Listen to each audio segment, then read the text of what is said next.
Welcome to a fascinating exploration of success and human potential. Today, you'll dive into the depths of the mind and uncover the secrets to achieving your most ambitious goals with The Science of Success by Julia Seton. In this enlightening literary journey, Julia Seton takes us by the hand through a labyrinth of knowledge that awakens the mind and challenges our perceptions of success. First published in 1920, this timeless classic remains a source of inspiration and wisdom for those seeking to unlock their true potential. Seton, a visionary philosopher and pioneer in the study of metaphysics, offers a unique look at the invisible forces shaping our destiny. By merging science and spirituality, she invites us to reflect on our beliefs and redefine the meaning of success in our lives. The book not only presents abstract theories but also provides practical tools to implement significant changes. Seton explores the importance of autosuggestion, positive thinking, and creative visualization as means to transform our reality. As you progress through its pages, you encounter a step-by-step guide to achieving your most ambitious dreams. The Science of Success is a call to action, challenging you to question self-imposed limits and overcome barriers that prevent you from reaching your goals. With concrete examples and inspiring stories, Seton illustrates how individuals throughout history have used these principles to overcome seemingly insurmountable challenges and achieve success. Are you ready to unleash your true potential? This book offers you a compass to navigate the waters of change and propels you to pursue your dreams with renewed determination. Get ready to discover the fascinating world of the science of success and unlock the doors to a more fulfilling and rewarding life. The Science of Success by Julia Seton is not just a book, it's a transformative experience that empowers and inspires you to become the best version of yourself.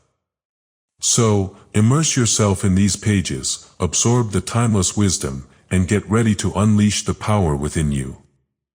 Your journey to success begins here. The Science of Success by Julia Seton. Success. Let those who will, believe the old world law that men were born to suffer length on length. It is a lie. The God within us speaks, we lift our thoughts and feel a newborn strength.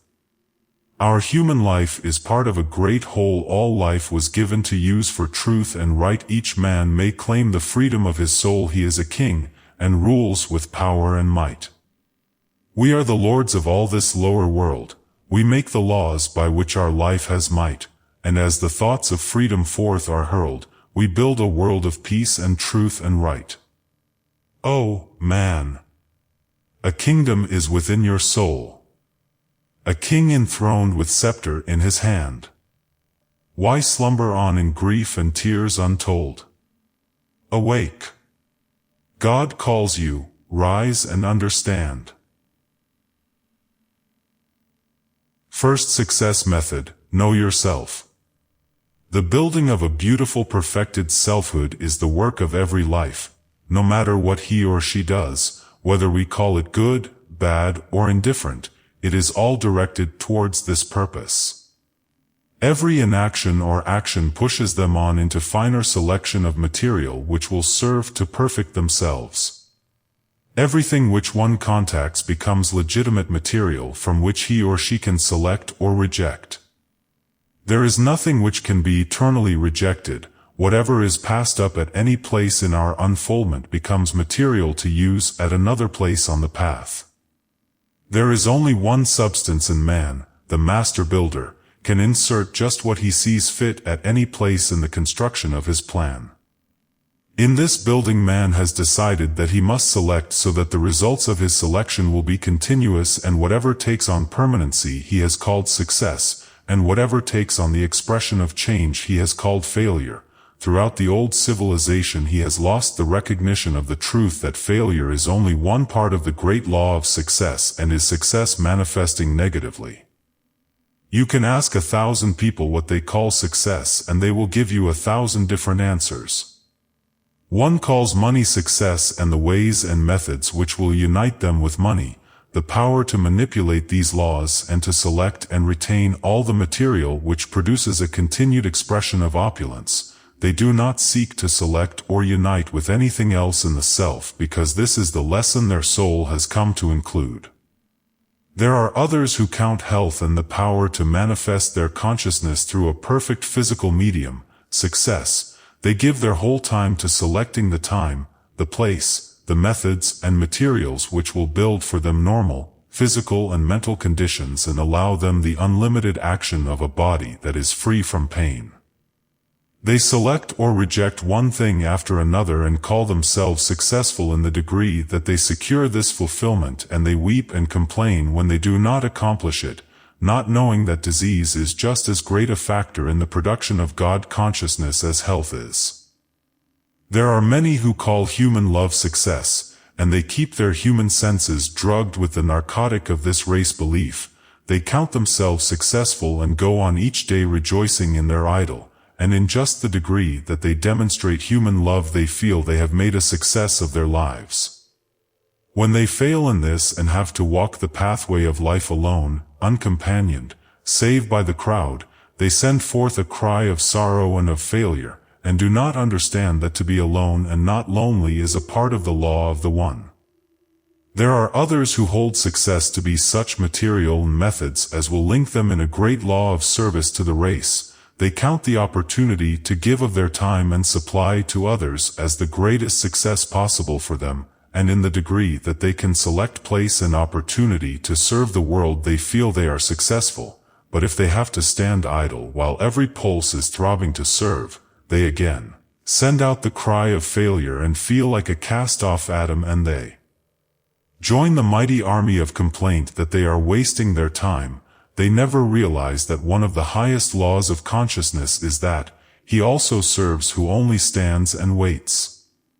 New Thought looks at all these evolving degrees of race consciousness and strikes for it a higher note of understanding. It answers the question of, what is success? In a way that it was never answered before then. It follows this with scientific instructions of how to attain that thing which the mind designates as success. We see clearly that everyone in the world is doing just the thing they should do, and that when they have gotten enough of the old thing and include all its laws in their consciousness, they will quit and naturally pass on into the inclusion of something else.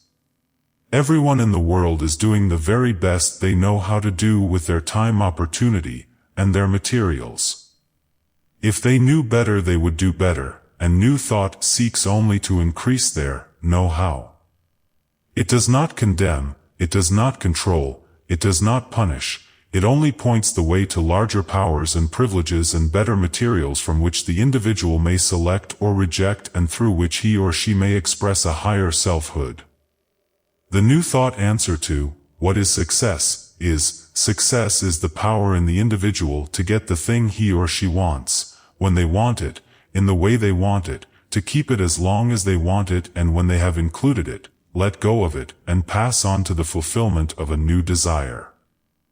There are those who have the power to get the thing they want, and after they have quite outgrown the desire and included all that it can bring them, they are obliged to go on day after day, clinging to the dead body of their old desire. This is not success, this is failure.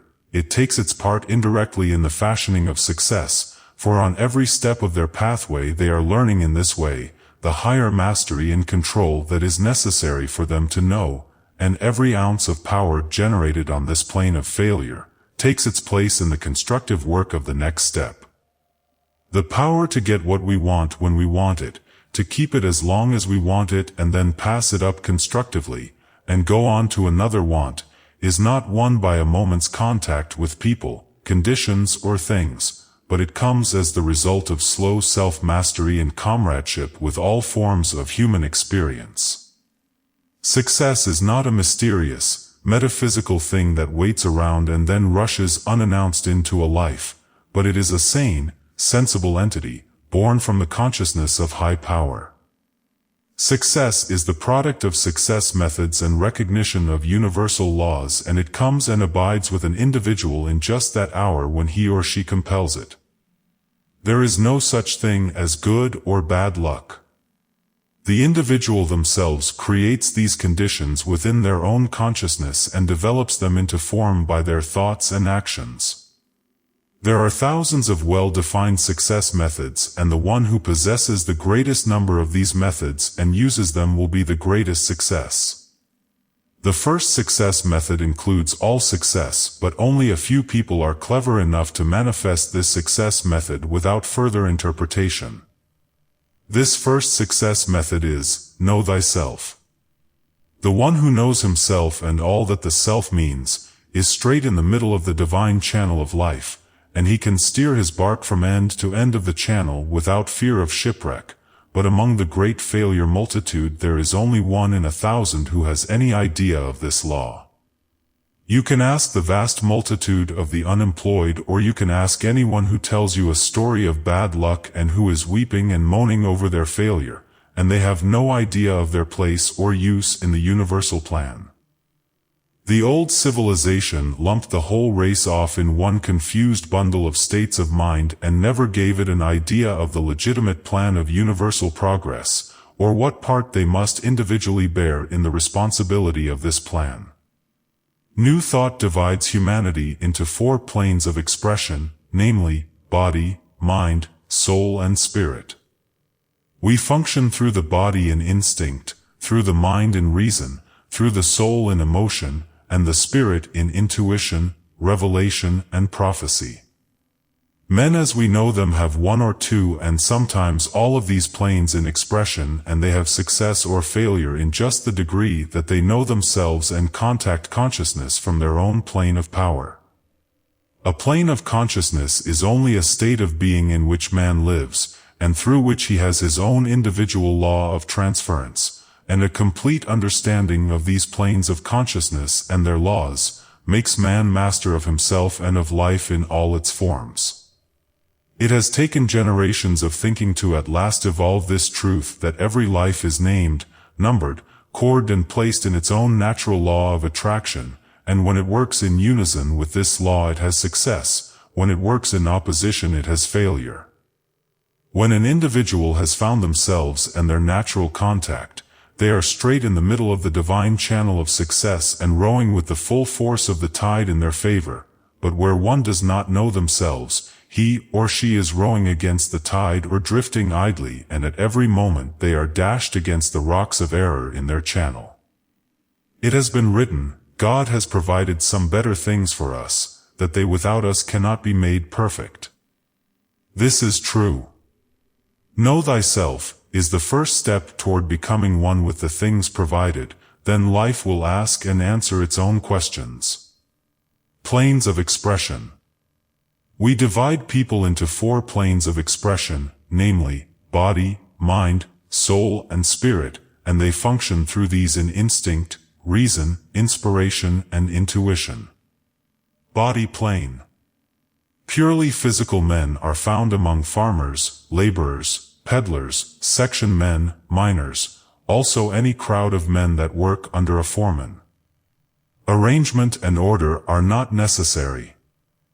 Purely physical women are simply working women, wash women, scrub women, household drudges, also those who simply love the creature comforts, and who want all sense satisfaction, but do not want to go to any exertion to get it.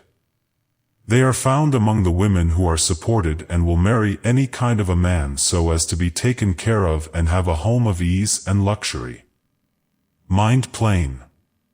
Purely mental men, of the lower mental plane, are the foremen, the section bosses, carpenters, contractors, streetcar men, mailmen, little storekeepers, and any type of men who work at physical labor that has some little show of order, adjustment, and creative ability. Higher mental plane men are the type of men who are professors, men who educate other men, chemists, lawyers, essayists, astrologists, socialistic organizers, the higher class of mercantile men, and all men who plot, scheme, deal and make big trades, and have skill and management which make for success in material things. Purely mental women of the lower plane are those in the trades, dressmakers, milliners, tradeswomen, forewomen in stores, cooks, heads of departments in stores. Purely mental women of the higher plane are those who have great intellectuality and are not contented with the physical and lower expression of mentality.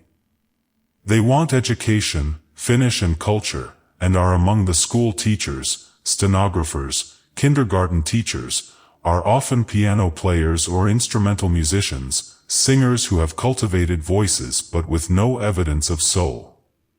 Soul plane.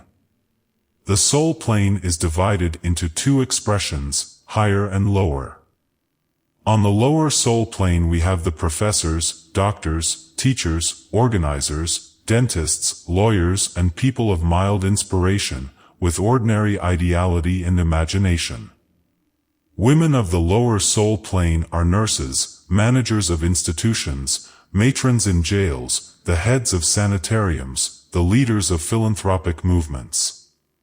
They organize training schools and hospitals and are found in many humanitarian expressions of life. The higher soul plane, in both men and women, is characterized by high ideality, vivid imagination, and extraordinary inspiration. Here we find artists, writers, authors, composers, singers, elocutionists, and writers of drama. Spirit plane. Here we get into the world of religion. Preachers, evangelists, great philanthropic leaders, religious organizers, higher educational workers, the inventor, the great composer, improvisers, and the tragedians of the drama. People on this plane see everything by faith. Their intuition is their guide, and they find it hard to materialize all their ideas and visions into material expression. Union of planes. This is the creative positive life. It expresses itself in instinct, reason, inspiration, and intuition. It is usually found to have a fixed point of attachment on one plane, but it passes to the others at will.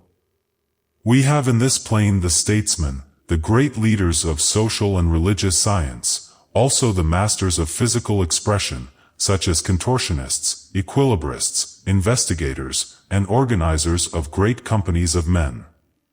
Also landscape gardeners. This latter class know beauty, art, arrangement, and physical laws. This union of all planes makes the plane of equalization, and through the perfect understanding of the laws of being, every life may control its development and make for unqualified success. Anyone who hopes for success in all their undertakings must have their whole understanding founded upon the full power of their own genius in the line of least resistance. A businessman hoping for success could not afford to send an intuitional man to buy real estate for him and take his opinion on trust as to the likely value. The judgment of such a man would not be reliable in material things. Anyone in business who does these things courts failure, and not success.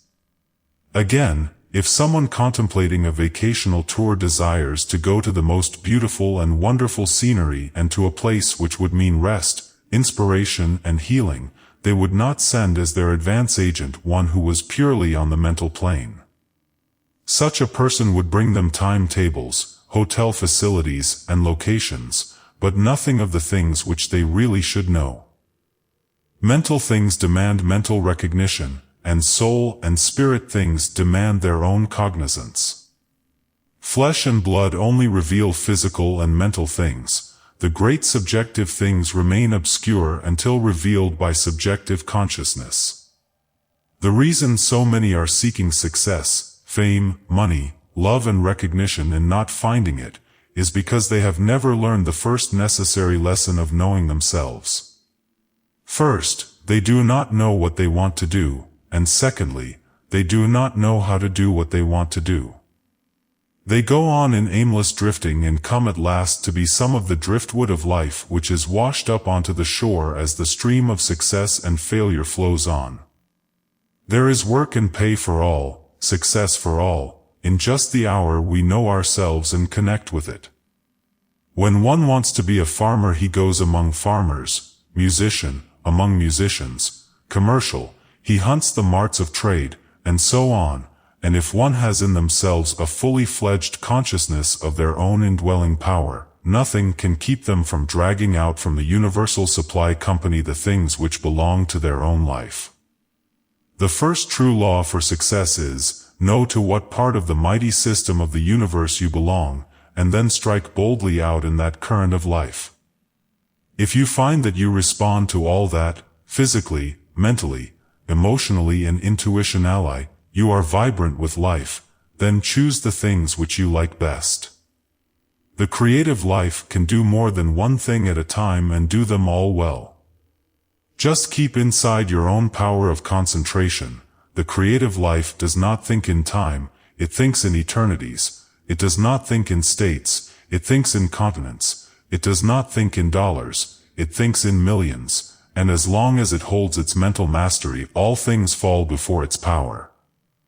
If you are only developed in one direction and in one plane of consciousness, then plunge your desire in that direction, get the work that fills your whole heart and stick to it, and put into operation every day all the fundamentals of new thought, and if you do this, you will not be a failure, for you can think yourself straight into the very center of supply, and whatever you command to become your own will come and manifest for you. With the knowledge of what you really can do, of just where you belong in the divine plan, and a consciousness of your latent energy and ability, you are straight in the middle of the road of success, and it will never turn you a single step out of the way of peace, power, and plenty. Second success method: have a plan. Often after one has found themselves, and adjusted themselves harmoniously in their own plane of expression, they find that they are still not manifesting sufficiently the degree of success that they desire, and strive as they will, they cannot discover where they are going off the center of the law. Sometimes it takes a deep perception to find that they are breaking the next essential, and usually breaking it because they do not know that it is the next important thing in the science of success. This next all-important essential is order. Order is God's first law, and man's first law is obedience to this law. Order is expressed in the form of a plan. Have a plan. This is the second fundamental of success, for without a plan the human side of life must be always out of order and man himself adrift like a rudderless boat. The whole failure world has this law of the lack of order somewhere in operation. There are thousands of planless, aimless, purposeless people everywhere. You can ask them, "What do you want?" and they tell you that they have a profound idea of what they want to do and believe in their power to accomplish. But when you say, "Well, how do you propose to do this?" they answer, "That's just it, I don't know," and often one finds them, after they have aimlessly drifted from pillar to post, and asks then, "How did this happen? Why didn't you do differently?" They answer again in the same hopeless strain, "I didn't know." The failure world is heaped high with those who didn't know. They glut the marts of trades and professions, while there are positions calling insistently and constantly to the one who does know, knows that they know, and knows how to express what they know. Have a plan is the slogan of all success, from the man who breaks rocks to the master builder. The plan is the fulcrum which lifts the formless into form. Until one has a plan of life, their world is void. They have to learn to say, "Let there be light," on their own pathway, and the plan is the ray of light which leads them into ultimate perfection. The individual who starts their day without a plan is walking straight towards failure. I have seen women, housewives, begin their day without any plan. I have asked them, "What are you going to do today?" And they have answered, "Oh, I don't know, most anything," and their home has shown their violation of man's first law. It was a living lesson preaching its own sermon beside the home of the little conscious woman who said, "Today, I shall do this and that or finish this or that," who knew every step of her way, pushed all things into shape, and made a home out of the law, order, and power of her own consciousness. The first home is a failure home, the woman a failure as a homemaker, a failure as a friend, wife, mother, or anything she attempts, for I don't know, never produced anything but a family of I don't knows, and I don't know, is the cornerstone of the home of despair and poverty. There are places on the path where the human mind cannot include all the law of the past, present, and future, but there is never a place where a mind worth calling a mind cannot include control and command the now. You can know what you want, how you want it, and what you are going to do about getting it, this hour, this day, and we know that whatever we put into time, today, we build into eternity, tomorrow. The individual who hopes for success must become that success in their own mind, at once. They must build their plan as perfectly as a draftsman draws the pictured house, or the sculptor sets their sketch. Nothing can ever pass into form that has not first been projected in consciousness. Everything must live first in the brain of the master builder. It does not matter what the desire is, it must eventually come out into manifestation. No matter what we want to do, we must work it all out in our mind just exactly as we want it to be. We must not allow our minds to accept one single idea that links us with less than the perfect. We must know what we want, how we want it, and what we are going to do to get it, and then, every day be more and more insistent in our demand. The one who hopes to go on from good to better and best can only do so in the degree in which they bring the perfected vision of thought and action into unity. Have a plan, then day and night live in the full realization of this plan, think, speak, be the thing itself. Do not accept anything less than all you desire, think it out to the smallest detail, for aimless drifting and formless drifting can take no part in the life of the one who would win. Success by any other law than that of conscious, spiritual direction and control is built upon the law of change. If you drift accidentally into success, you can accidentally drift out again, but the success gained through the law of self-knowledge and conscious obedience to God's universal law of order, through the perfected spiritual arrangements and placing of our own human desires, is success forever, because it is the at-one-ment of human design with universal intelligence. God helps those who help themselves, is a true axiom, and God, the universal life, wants us to have everything that we want and will aid us to get it, as soon as we have intelligence enough to take universal direction. Jesus said, "All that my Father hath is mine," but he also taught that this was only true when man became a good steward for his Father's supply. When we, through higher understanding, project the plan of our own human life and then resolutely command this plan to manifest, we will find that there is concerted action between the universal and personal laws of life, and we can speak this plan into the very silences of the universal mind, and myriad forms of success will come out and gather round us. Holding the plan up before our own inner vision, projecting it into the very face of the infinite all, following it with unclouded eyes unwaveringly as the sailor tracks the polar star, success of any or all kinds begins for us and can never end, for we have become the very law that we are seeking.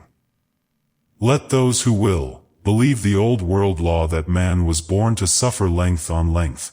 It is a lie. The soul within us speaks, we lift our thoughts and feel a new-born strength. We are the lords of all our outer world. We make the plan by which our life has might, and as our thoughts of conquest forth are hurled, we build the law of peace, and truth, and right. Let those who will, believe the old world law that man was born to suffer length on length. It is a lie. The soul within us speaks, we lift our thoughts and feel a new-born strength. We are the lords of all our outer world. We make the plan by which our life has might, and as our thoughts of conquest forth are hurled, we build the law of peace, and truth, and right. Third success method, don't hurry. When one has found their place in the great system of universal consciousness and has faithfully fulfilled all the personal side of the laws of adjustment, when one's plan has become so crystallized that it hangs like a shining star of promise in their field of conscious thinking, when, sleeping or waking, they are one with the divine order of their desire, then they are really ready to receive fulfillment. Why doesn't he or she receive it? There are many who have found themselves, built their plan with all the skill of a divine architect, yet the success which they seek eludes them. After days, nights, months, years perhaps, they sink down in despair saying, "There is no use trying." I have a letter on my desk from someone telling the story of their struggle for success in the conquest of poverty. It says, "We have held on for years and done our best, but we don't seem to shove this bondage off of us. Jim is discouraged and ready to give up all hope of ever getting money enough to be free. Somehow I haven't quit yet. I am still living in expectation. Can you help us to a fuller realization of our own power?" This is the story of the multitude. What is the next thing to do? There is only one answer. Don't hurry, take your time, live each day for all there is in it. There is not a step on the path that does not bring its own compensation. Twin-born, the flowers of loss and gain bloom in full fragrance in time's paradise. Life is a season. Man is a newborn plant, and not all of life is born in us all at once. We ripen out of one law of consciousness and its embodiment into others. There are many desires which take time to develop. They cannot come in a few days, hours, or months. If the thing you plan is a sublime and lasting thing to stand the test of time, it must draw inspiration from many moons of intensification. Grace is a moment's happy fortune. Power is a life's slow growth. Third success method: don't hurry. When one has found their place in the great system of universal consciousness and has faithfully fulfilled all the personal side of the laws of adjustment, when one's plan has become so crystallized that it hangs like a shining star of promise in their field of conscious thinking, when, sleeping or waking, they are one with the divine order of their desire, then they are really ready to receive fulfillment. Why doesn't he or she receive it? There are many who have found themselves, built their plan with all the skill of a divine architect, yet the success which they seek eludes them. After days, nights, months, years perhaps, they sink down in despair saying, "There is no use trying." I have a letter on my desk from someone telling the story of their struggle for success in the conquest of poverty. It says, "We have held on for years and done our best, but we don't seem to shove this bondage off of us. Jim is discouraged and ready to give up all hope of ever getting money enough to be free. Somehow I haven't quit yet. I am still living in expectation. Can you help us to a fuller realization of our own power?" This is the story of the multitude. What is the next thing to do? There is only one answer. Don't hurry, take your time, live each day for all there is in it. There is not a step on the path that does not bring its own compensation. Twin-born, the flowers of loss and gain bloom in full fragrance in time's paradise. Life is a season. Man is a newborn plant, and not all of life is born in us all at once. We ripen out of one law of consciousness and its embodiment into others. There are many desires which take time to develop. They cannot come in a few days, hours, or months. If the thing you plan is a sublime and lasting thing to stand the test of time, it must draw inspiration from many moons of intensification. Grace is a moment's happy fortune. Power is a life's slow growth. We must remember that our today and our tomorrow of possession is linked with our yesterdays. We have often set many causes into operation in the past, which operates as a privilege or a lack of privilege in this new day. There are lives which have many things to square with the universal. Not everyone who says "Lord, Lord," will enter into the kingdom of health, wealth, love, joy, happiness, or freedom. The kingdom of heaven, harmony, is not taken by violence. We must reap what we have sown, reap all that stands between us and our new garnering, before the perfect fruit of all we desire will come to us. For the law will take, and the law will break, whatever is truly its own, and our delayed desires are but the signal of our own debts to the universal law of love and justice. Many hearts throw down their hope at the very moment when they are just ready to receive life's gifts. They send them away by their changed consciousness. They do not know that substance is always changing, as is our position towards it, and that if we want to succeed we must keep the same hope eternally renewed under every and all conditions. Time is an element in all human desires. Time does not limit, it always fulfills, and waiting is one of the greatest human initiations. After one has fully projected the plan, they have nothing to do but to water it continually with the rains, dews, and showers of their expectations, and wait that hour when they have passed up the proofs of their own steadfastness. Some things by their own natural law will come slowly. Soon the narcissus blooms and dies, but slow the flower whose blossom is too mature to fruit. The life that can know itself and link up consciously with the universal system of transference, by getting into its own natural groove, then steadily, unwaveringly, project its plan, and, flinging its whole conviction into it, wait patiently upon the law of the thing it desires, living in the consciousness of the eternal now. This life is one with the great universal law of success, and as it sweeps on in rhythmic circles, it will come face to face with its desire, worked out in sane, sensible form. On the fool's path are broken petals scattered, telling of haste too eager to be blessed, while close beside, there shine the gleaming footprints, where feet, too true for eagerness, have pressed.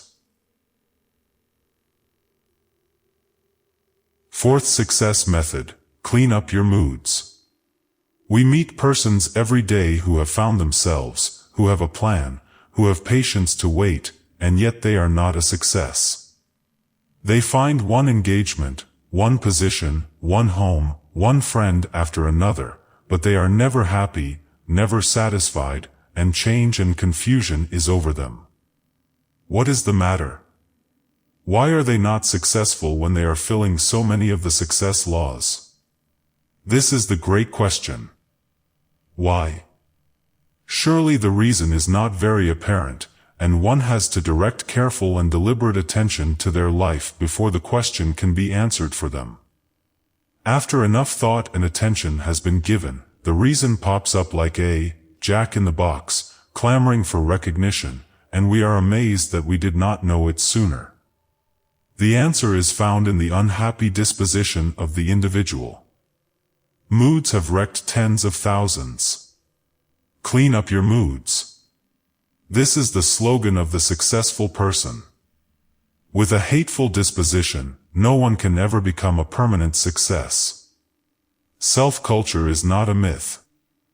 There are negative, destructive states of mind that will destroy the finest genius if they are allowed to manifest and take part in the individuality. There are persons with dispositions so vicious that they are like biting dogs. No one is safe for a moment from the outbursts of their spiteful tongues and temper. Hasty temper has cost more than one person a good position, lost others a really valuable friend, and shut the door of grand opportunities. No one wants as a friend, companion, wife, husband, employee, or employer, one who is likely to fly into a rage and lose their head at the slightest provocation. Every condition worthwhile calls for poised, calm, self-controlled states of mind. In these there is power and opportunity. In haste and rage there is nothing but lack of opportunity and waste of energy. I know a man whose temper is like a raw-edged blade, continually cutting everyone who comes near it. He has his whole immediate family cowed down and afraid of him. Everyone sidesteps his temper. He is allowed to go on each day, bullying the household into subjection. Visiting there one day, the gentle mother, afraid of the effect some new thought ideas might have upon this big tyrant, cautioned me, saying, "Now be careful, don't make Elle mad." She said it for days, until at last I said, "Who is Elle? He is no better than the rest of mankind, and why should I fear to make him mad? Let him get mad if he wants to. It is his privilege, but I am a free agent in consciousness, and the divine thinker of my own thoughts, and he had better look out that he does not make me mad." No one had ever dared to make him mad, yet the fact remained that he was mad all the time and a confirmed grouch. The dear ones in the home, who love us, may protect us in our destructive states of consciousness, and we make them the victims of our moods and tenses, but there will come a time and place when the world will teach us that if we sulk or act spitefully we will do it alone. The whole world of successful business waits for the big, genial, loving person, who will be a mascot for it, but it has no place for the crabbed, uncontrolled, moody, sulking individual, who thinks the whole world was made to serve and adjust to him. We have no more right to pour our discordant states of mind into the lives of those around us, and rob them of their sunshine and brightness, than we have the right to enter their houses and steal the silverware. Unhappy black moods, discouragement, hasty temper, sulks and grouches are mental habits, and they have no more right to be allowed to persist than any other indelicate, uncultivated habit. It is just as uncouth and ungentlemanly to wear a sulk as it is to wear a soiled collar. Neither will be tolerated where the standards are true and high. Gentleness, patience, consideration for others, self-forgetfulness and true selfness are all the trophies of well-directed thought culture. They build up a personality that has 100% of attracting force. We can be small, mean, narrow, bigoted and fault-finding, with our hand against every man, and his hand against us, but as the years go on, we lose our value in every respect, our room is preferred to our company. People will tolerate us, but they will not desire us, and after a while the whole world will pass us by, leaving us to eat out our hearts with the bitterness of spirit which our own discordant thinking has engendered within us. We can set ourselves to clean up these endless little weaknesses of disposition, and put in their place, through persistent self-culture, the states of mind and heart which bring us forth as a personality valuable in every walk of life. We can be big, true and kind, patient, forbearing, full of wisdom and understanding, and the world will come and gather round us, no matter where our feet may wander, bringing us the fruits of our life's greatness. Success then is ours, to remain with us. Everyone seeks to receive something from and give something to the one who stands ever ready to give and receive. Our personality and character becomes, then, our guarantee of ability, and the gentle attention, the sympathetic understanding, endears us to our friends and home, while our geniality, patience, forbearance and tranquility make us indispensable in the big discordant world of work and conquest. Fifth success method, mind your own business. When one has found themselves, made his or her plans, taken the attitude of active patience, cleaned up their moods, what is needed to precipitate into form one's heart's desire? Many things. But chief among them all is the need of concentration, the power to know what one wants, to know the way one wants it, to be the divine thinker of one's own thoughts, and, having done this, mind one's own business. This does not mean that he or she will be blind to your business or mine, but that they will train their mind to be inclusive of all, but positive to outside desires. As ye did it unto the least of these, ye did it unto me, it is written, and a legitimate attention to everybody's wants, desires and purposes, is an important essential in the success of our own. To be positive, however, in the thought of outside things, and negative to our own desires, is a failure law. Any external thing that we endow with the power over us, will use this power simply because we have made it possible by our own thoughts. The concentrated mind owns itself. It is success, and it thinks itself straight into the middle of the law of power. The diverse, flitting, rambling mind is a failure from the start, because the power of life lies in being able to unify all action, either mental or physical. The 10,000 changes and conditions of life through which we are forced to pass in the search for what we call our success, demands that we arrange every step of the path of life with a precision and definiteness that is unimpeachable. Our business is our watchword, and our business is made up of every other fellow's business. But our business is the center around which our thoughts and actions must swing every waking hour. No one else will or can mind our business but ourselves. The one who thinks differently is face to face that moment with failure. We can so arrange our business that we mind it through a multitude of people who assist us, but these people are only a part of the plan of our business.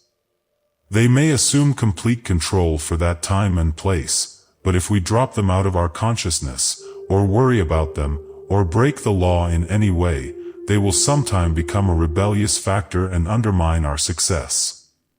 The one who chooses what he or she desires must stand by this desire and vitalize it into perfect success through their own thought force. If they leave it to become the caprice of other minds, or if they devitalize it by their concern about other businesses like their own, and put their thought into those things, thereby getting caught in the mesh of competition, they will fail in time. They will not fail because their own business was not a winning thing, but because they took the lifeblood from it by their own foolish worry and resistance. Whatsoever thy hand findeth to do, do it with thy might, is the keynote of success in any walk of life and the lodestone that will wrench from the universal the things that we require.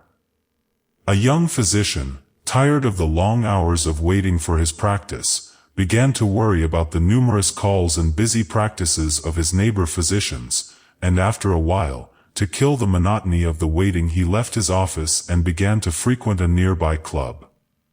An old friend, who had watched with concern the young doctor's career, finding his office empty day after day, printed this card, which he hung up in the doctor's office during one of the latter's visits to the club: "Keep your office and the office will keep you. Mind your business." This was the true call to success for that life, and he is now a successful surgeon with a large incorporated firm.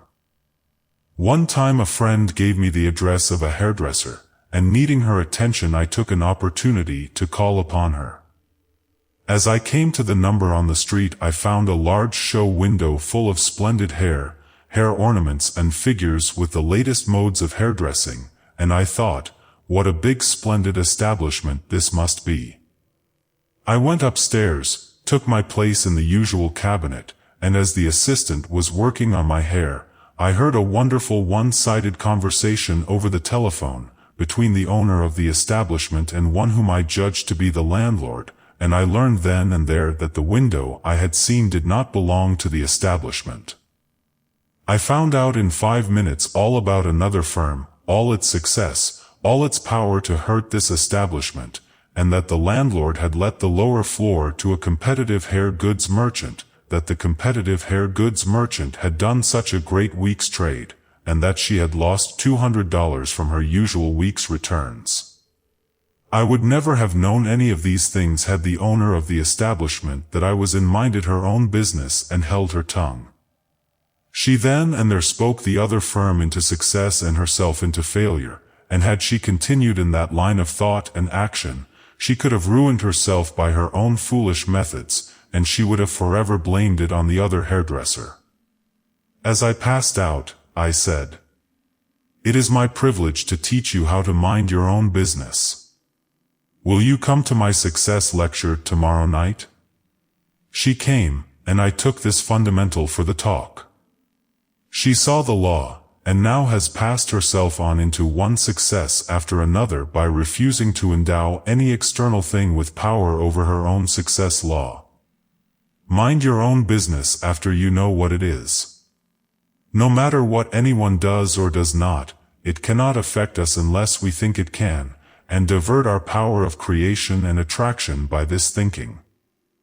The law of divine attraction makes everyone one with their own, and our own is just what we create for ourselves, and deep nor high can take our own away.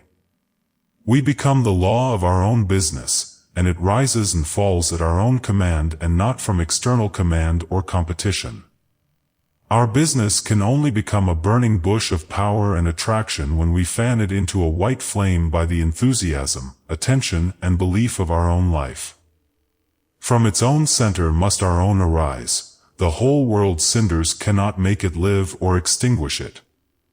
In our own genius the germ of freedom, power, and success lies, and day after day with our eye single to our own business and double to the business of those around there will spring up for us such an eternal law of the action of finer forces that whatever our hand touches turns at once into that thing which we desire.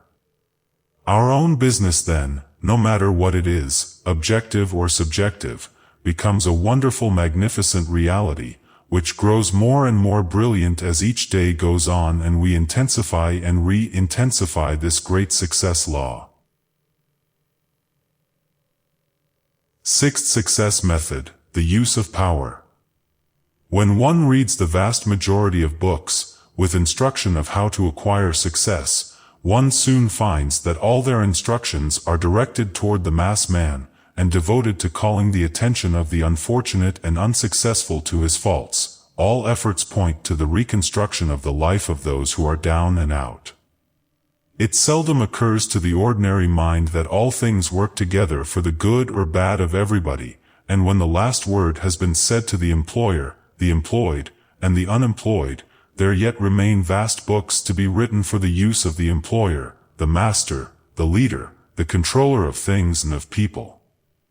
The employer, leader, or teacher in every life acting in a law of power and control has success and failure methods, and in the degree they operate them they take part in the upbuilding or destruction of their own and other success.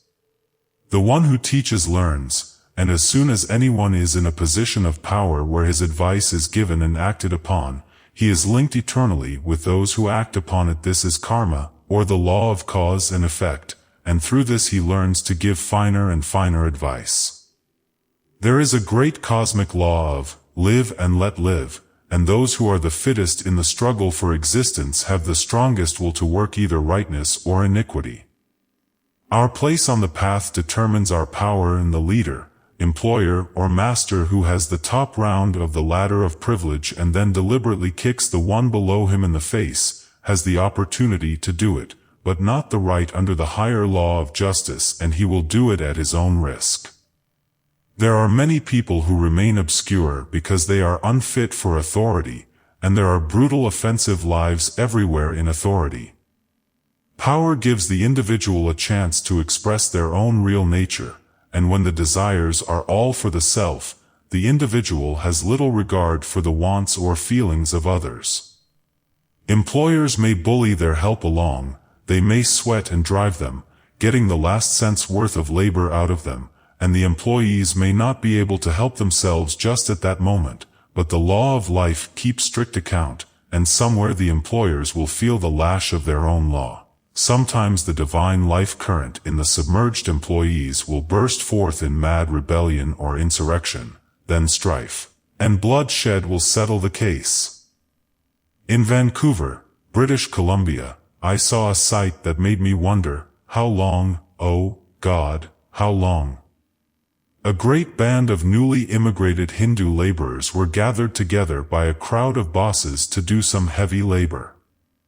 These gentle big-eyed, dreaming Indians, forever in a doze whether or not their eyelids close, some of them still wearing their native turban, not one of them speaking a word of our language, knowing nothing at all of our world or its ways, and over them a big, brawling, ignorant boss, brutal, domineering, filled with the egoism of his own new authority.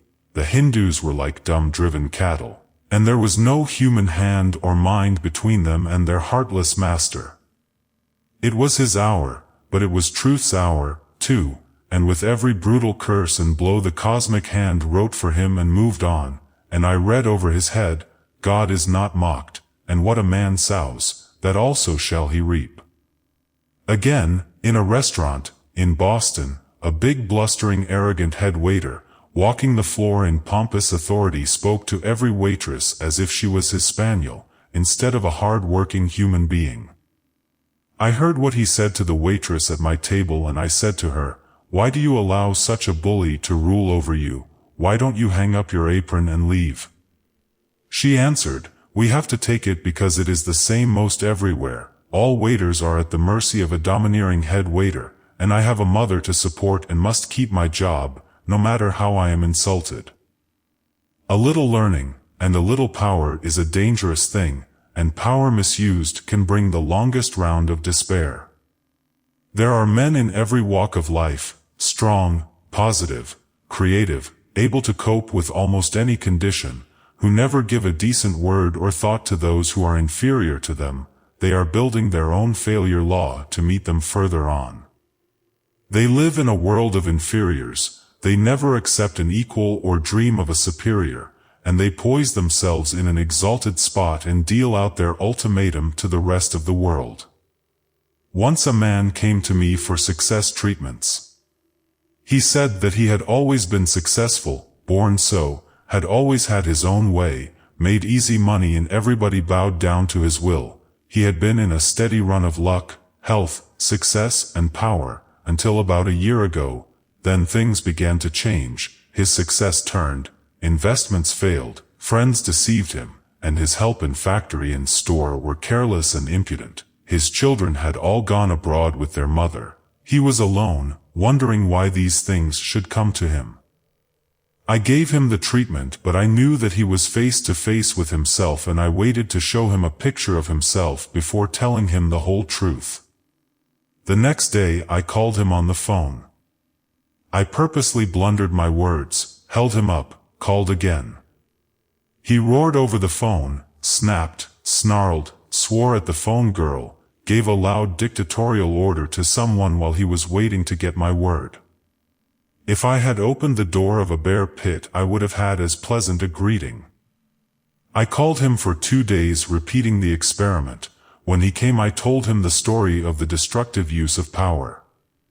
40 years of cruel, hard, resistful, compelling service, lack of appreciation, lack of patience, lack of tolerance, all had done their perfect failure work for him, and failure was beginning to express its own law. His wife and children had left him, because, in spite of his name, place, and power, he had sat at the head of his table cold, hard as flint, using his power to direct and control, but not to attract. His family had respected him, perhaps, had feared him, certainly, but loved him, never. They could not, for he was everything but love. Employers, and all who deal with the many, owe a great deal to the truth of harmonious association. The one who is right with the lives that serve him will prosper. There are places when a big creative life cannot stand for suggestions from one who is not struggling, as he is, to pull off big things, and then he does not need to allow it. Take for instance, an inventor sees his vision, and no one can expect to see it just as he does, and he has a right to be, to a marked degree, intolerant of others and their opinion, but to be so that no one can approach him, and to be almost impossible to live with, so that all his assistants fear and despise him. This is not genius, it is pure uncontrolled moods and tenses, which, left to themselves, will destroy the very thing he desires. When one is really great in genius and understanding, he knows that the biggest life is the one which includes the most, and who most perfectly expresses the things he includes, and he who conquers himself is greater than he who taketh a city. Those who have power to do, to say, to be, have also a great responsibility, and as they act toward the very least of earth's children, they set the laws for themselves, in the long run. It has been written, "Ye shall not set your children's teeth on edge," and true leadership can only come to one who feels in all, and through all, the great law of justice and love. "Do unto others as ye would that they should do unto you," is not too old to use in the new civilization. Live for all you are worth yourself, but let the others have a chance to live too. This is true success. Teamwork is hard to do perfectly, but if we use our genius, our power, our mastery to help others, and rise in deeper patience and helpfulness to the majesty of our place on the path, then power becomes a wonderful possession. Our word never comes back to us void, and we can know that we are the highest expression of our own type of consciousness, that we can command. Everything will love to obey, because we are one with all, in truth, in justice, and in power. Seventh success method, faith. The polar opposite of faith is fear, and the great master and pioneer of mental science, Helen Wilmans, wrote, "There is only one live devil, that is fear." And the more we study humanity and its many-sided expressions, the more we see the wisdom of her words. Fear, more than any other thing, operates against success. No one can reach the summit of himself as long as he tries to climb with this ball and chain weighing him down. Fear stands as a gloomy sentinel and will not let the spirit pass into possession of its best. The strands of failure are made from the fibers of fear. Wherever fear is active, failure is its neighbor. Looking at this very active agent, we are obliged to ask the question, where did fear originate, of what are we afraid, and why does fear dog the footsteps of the whole failure world? Try as we will to deny it, the fact remains that no matter how unfolded a human life is, there is always something of which it is afraid. Sometimes it is manifested as physical fear, sometimes as psychological fear, sometimes as spiritual fear, but fear of something and weakness of character in that particular direction is a part of the scheme of the race unfoldment. And where fear is positive in the nature, controlling and limiting the life's natural forces, there is nothing on earth that will turn aside the negative results of this law. Fear is the inheritance we have received from primeval man. The younger the nation, race, or individual, the more fear there is expressed. In the beginning of life, when man first found himself, he found that self surrounded by things with which he was totally unfamiliar. He found danger on every side. The roar of the wild beasts around him struck terror to his soul, and he soon found that he was in perpetual danger. In every unguarded moment he became a prey for the beasts in the jungle. Hemmed in on every side by destroying elemental forces, he came by fear and caution to protect his own life. Gradually this ever-present need developed a fear consciousness which increased or decreased according to his power of coping with the elemental forces. Those who were able to outwit the beast, destroy the viper, escape the lightning strike and withstand the wind and storms, gradually developed a moral courage which in time cast out all physical fear. These became the progenitors of all races of dauntless courage, but those who, slower in perception, cruder in action, and timid in power, grew more and more fearful, developed a fear consciousness which became the progenitor of a race of physical cowards. The descendants of these physical cowards are everywhere. Ignorance, and the lack of power, was the root of the tree of fear, and its branches in the present day are self-consciousness and lack of true knowledge of self, people, and condition. We only fear what we do not understand, and no one ever fears to express themselves only in the degree they are in a false position to themselves. Men fear physical conditions because they are unfamiliar with the things and conditions in them. They fear people because they do not know them. Whoever thought of being afraid of one they loved? A perfect love casteth out all fear, and perfect love means perfect understanding. We will fear until we learn that there is nothing in all the world of which we need be afraid, and nothing can harm us but ourselves. The lion tamer has no fear of the den of lions, and Daniel in the lion's den was perfectly safe through this knowledge of the true laws of all life. His conscious union made for him a new condition. There is something in the soul of man which rises supreme over the animal world. Man has finished and included all of the animal consciousness centuries ago and has pent up within him the latent consciousness of all the animal kingdom. It is for man to command and it must obey. Men fear new conditions, because they are outside of their immediate experiences. There are some who would as soon face a loaded cannon as break in a new position, or meet a new responsibility, but after they are acquainted with it they are brave as a lion. All things are easy and commonplace as soon as they are old. There are crowds of failures simply because we are afraid of each other.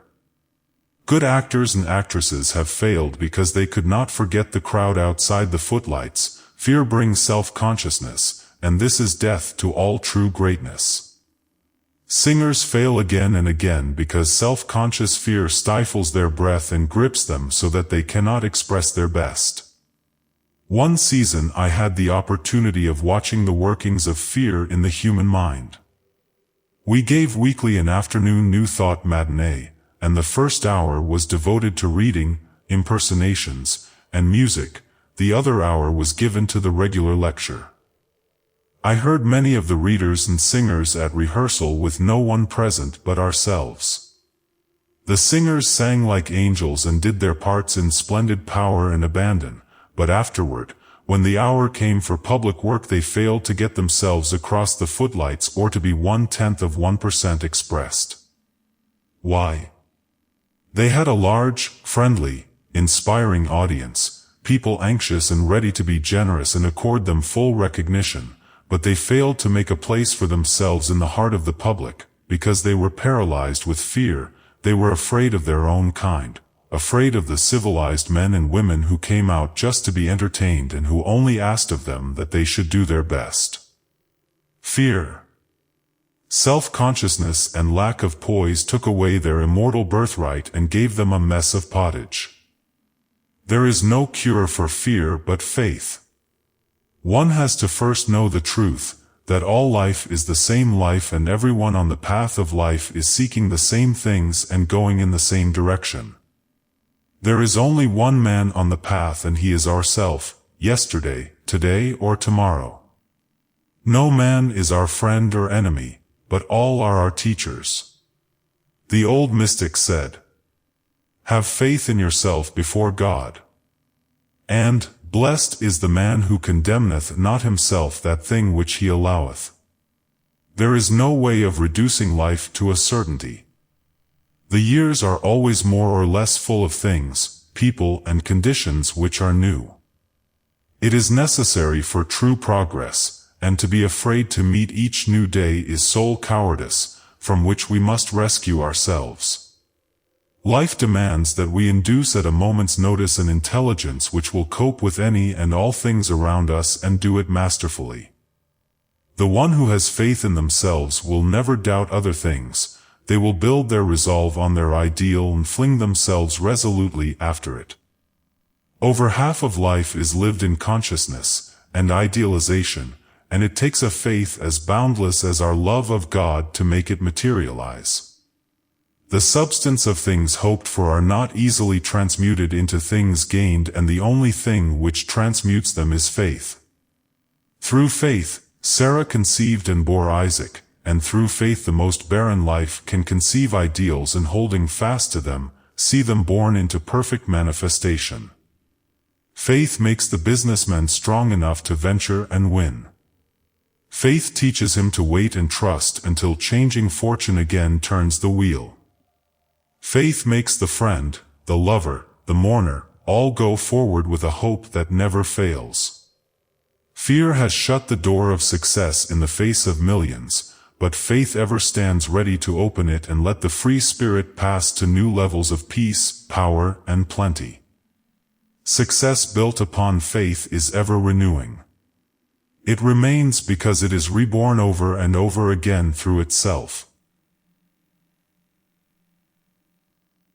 Eighth success method, selfness. When one has arrived at the eighth fundamental, he or she is beginning to have an intelligent idea of just what life requires of them, and their success or failure gathers around them according to the magnet they have made of themselves. One cannot go very far in self-analysis before finding that all things gather round, leave and return to the self, and this self becomes an absorbing study. There is no such thing in the world as unselfishness. If there were, we would cease to exist, for the self is the center of the magnet called man. It is man himself and always will be. There are two distinct expressions of self. One of these makes for the eternal and abiding success and is drawn from the varieties of living. The other often brings an apparent success, but it is built on the laws of change which manifest eventually in failure. The success method is called by these selfishness, but the New World calls one, selfness, or universality, and the other, separateness or personality.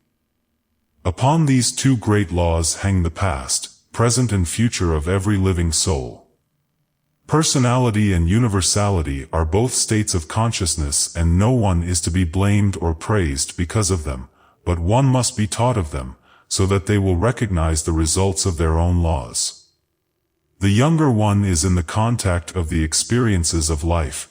The more personal and separate they will be, they will only know themselves and their own desires, their own aims, and these will dominate their mind and actions. The everlasting ego stands out in pride and arrogance, and says to the whole world, I want. I am. I must have, and I, me and mine is the trinity of their consciousness. On the path of life, in the association with men, we easily recognize this great army of egotists by their slogan, what's in it for me? This is their first and last word, and unless there is something in it for them, they don't move. Great wonderful things may be waiting everywhere, calling for a strong hand and a true heart to push them into form for the universal good, but their ears are deaf and their strength unattainable unless they can rise on these things of their own desires. The personal egotist, separate, self-seeking often secures their own for a while, because they feed upon everything in their environment. They use everything as legitimate material to pave their way. They will rise to their immediate desire even if they step upon the heart of their best friend, and they often drag to slaughter the fondest love which has laid itself at their feet. It has been written in other words by those who knew, the wicked flourish like the green bay tree, but it is also written, leave them alone, they be blind leaders of the blind, and if the blind lead the blind, they shall both fall into the ditch. And life, everywhere, proves that this is true. They may have and hold till the want grows cold whatever is their desire, and may squeeze out of it all that is in it for them, but they are one with the law of their own relationship, and this is change. The universal law of life is on their trail, and it is the law of God that the consciousness and things of I, me, and mine, must pass on, and through the experiences that come to them through these desires they can and will go on with the higher law of ours, and still farther into the true selfness and universality of thine. The failures come to the personal life, because in its own conceited selfhood it links itself with the method that brings failure. One must eventually lose their opportunities when everyone knows that he or she operates every action of their life by what they will get out of it. Employees will leave a firm some day where only the employer's interests are served. The hour may be long delayed because of the lack of true selfness of the employees, but the handwriting is on the wall and he must meet his own method. An employee who shows that their whole interest is personal and who works only for what there is in it for them is a failure. There are thousands of such failures. Why? Because in their search for opportunities and work they were not really hunting these, but were really hunting a nice soft snap, where they could draw a good salary and get all out of it they can and give nothing in return. They want to get 3 hours pay for 1 hour's work. Their employers soon discover it and above their exalted ego write the word, shirk. We get out of life what we put in it, and the balance of success turns on the law of, with what measure ye mete, it shall be meted unto you.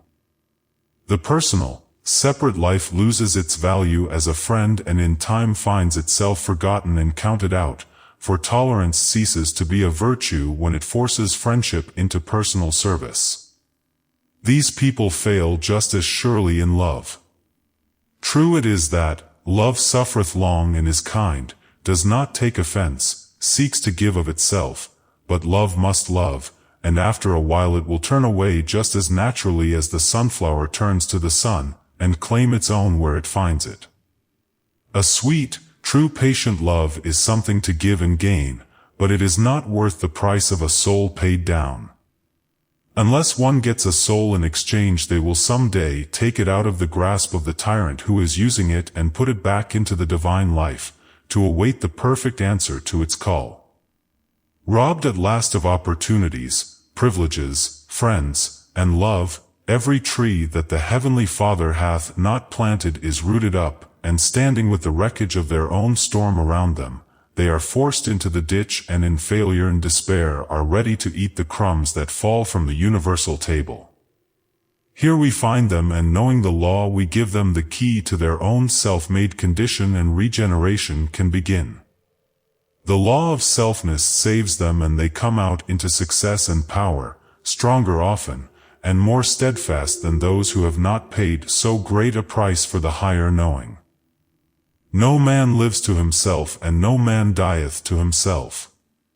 This is the great law of universality, selfness, and success. The sooner we know this and merge our own life into the manifold interests of others, the more quickly our own desires will be manifested, and things born of this law are ours forever. The personal success that comes to us through universal association with interest and helpfulness to others is a verity that time will only make more truly our own. We cannot push our personal desires through the very center of another's hopes and find lasting success. We cannot fling down the aspiration and dreams of another and climb by them into eternal fame and glory. We cannot step over a broken human heart to continuous happiness. The law of life is not mocked, but we can link our life, our dreams, our aspirations, our love with the deep centralized desires of those around us and mount as by eagle's wings to the very mountain tops of our heart's desires. We are only atoms in the whole, and in the long run, all love is plussed by love, all helpfulness by helpfulness, all service by service. All small lives talk, live and act separateness, egoism, and personalities, and they will by natural law register these things around them in failure until they learn through failure the weakness of their law. All great lives talk, live and act principles of unity, love, understanding, and service. This makes them one with the truth of life in the highest, and around them must come an ever-increasing success power. Ninth success method, obsession of yesterday, today, and tomorrow. There are few things about which the world is so genuinely stupid as the true attitude to yesterday, today, and tomorrow. The obsession of this trinity of time stands as a sentinel and will not let the race mind pass into a peaceful mental or spiritual state. Remorse about yesterday, uncertainty about today, and dread of tomorrow drives the human consciousness on into a wild burst of psychical despair from which only the strong word of truth will ever rescue it. There are thousands of failure lives caught in the destructive obsession of yesterday. They have tried and failed. Their past is full of regret, remorse, and rebellion against conditions over which they apparently have no control. Fortunes lost, friends gone, opportunities passed by, old age with them. They sink down in weakened courage and go round and round in the thought-drag net of their dead yesterday. They think of all they have not succeeded in accomplishing, think of deeds done which had better have been left undone. All these take the light from the eye, the spring from the step, the courage from their hearts, and there is no possibility of their accrediting themselves in a new way, for they are one with the deepest degree of failure, and they never know that they are building it for themselves. Regret, remorse, and bitter, jealous memories are devils born of ignorance and strife. When these, united through the soul, come thronging, the gates of hell swing inward for that life, and he alone can close them. he can close them with no uncertain hand when he understands that the past, present, and future are one. There is no such thing as a mistake, no such thing as lost opportunities, there is no such thing as the past, there is just life, and more life. Everything is the eternal now, and every hour behind us on the path was that this hour might be, and our experiences of yesterday were simply the methods which life took to drive us on into higher things. Everyone always does exactly the best they know how to do. They often think that they did not do the best, but the fact remains that one's actions are always based on one's own consciousness, and somewhere in an individual's own mind certain laws obtained which made it impossible for them to do differently just at that time. Perhaps they might have done differently had they known 5 minutes before what they knew 5 minutes after the doing, but this wisdom came as the result of doing. Experience is a dear teacher, but fools won't learn any other way. Since we know that life is for experience, expression, and inclusion, we stop our failure method, we do not look back, we keep out of the past. It has no message that we can understand, save what it speaks to us in the today. What we built into yesterday must come out in our today, and if we are continually recreating our old hours with our thoughts of today, we will never get free. If we want to go on to the new success awaiting us, we must unwrap ourselves from the grave clothes of our yesterday. There is no use grieving over anything, no use recalling a painful memory, let it go. Life is always a going on, man's face was set to go forward, walking backward he stumbles. And there are always big new things ahead if we keep after them. One continuing and persistent obsession is the one of old age. If I were young, has stood in the way of multitudes. This certainly is a young people's age, and the really old man or woman has little hope of success as long as she holds on to old age. But in truth there is no old age, there is age. Youth and age have no relationship to each other, and each has its own laws of success and conquest. Only the person who allows themselves to really be old in their age will ever be a failure. Everyone always does exactly the best they know how to do. They often think that they did not do the best, but the fact remains that one's actions are always based on one's own consciousness, and somewhere in an individual's own mind certain laws obtained which made it impossible for them to do differently just at that time. Perhaps they might have done differently had they known 5 minutes before what they knew 5 minutes after the doing, but this wisdom came as the result of doing. Experience is a dear teacher, but fools won't learn any other way. Since we know that life is for experience, expression, and inclusion, we stop our failure method, we do not look back, we keep out of the past. It has no message that we can understand, save what it speaks to us in the today.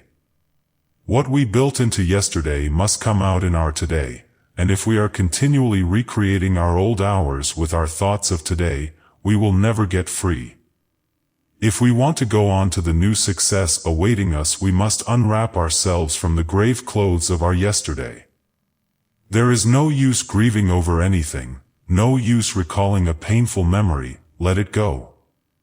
Life is always a going on, man's face was set to go forward, walking backward he stumbles.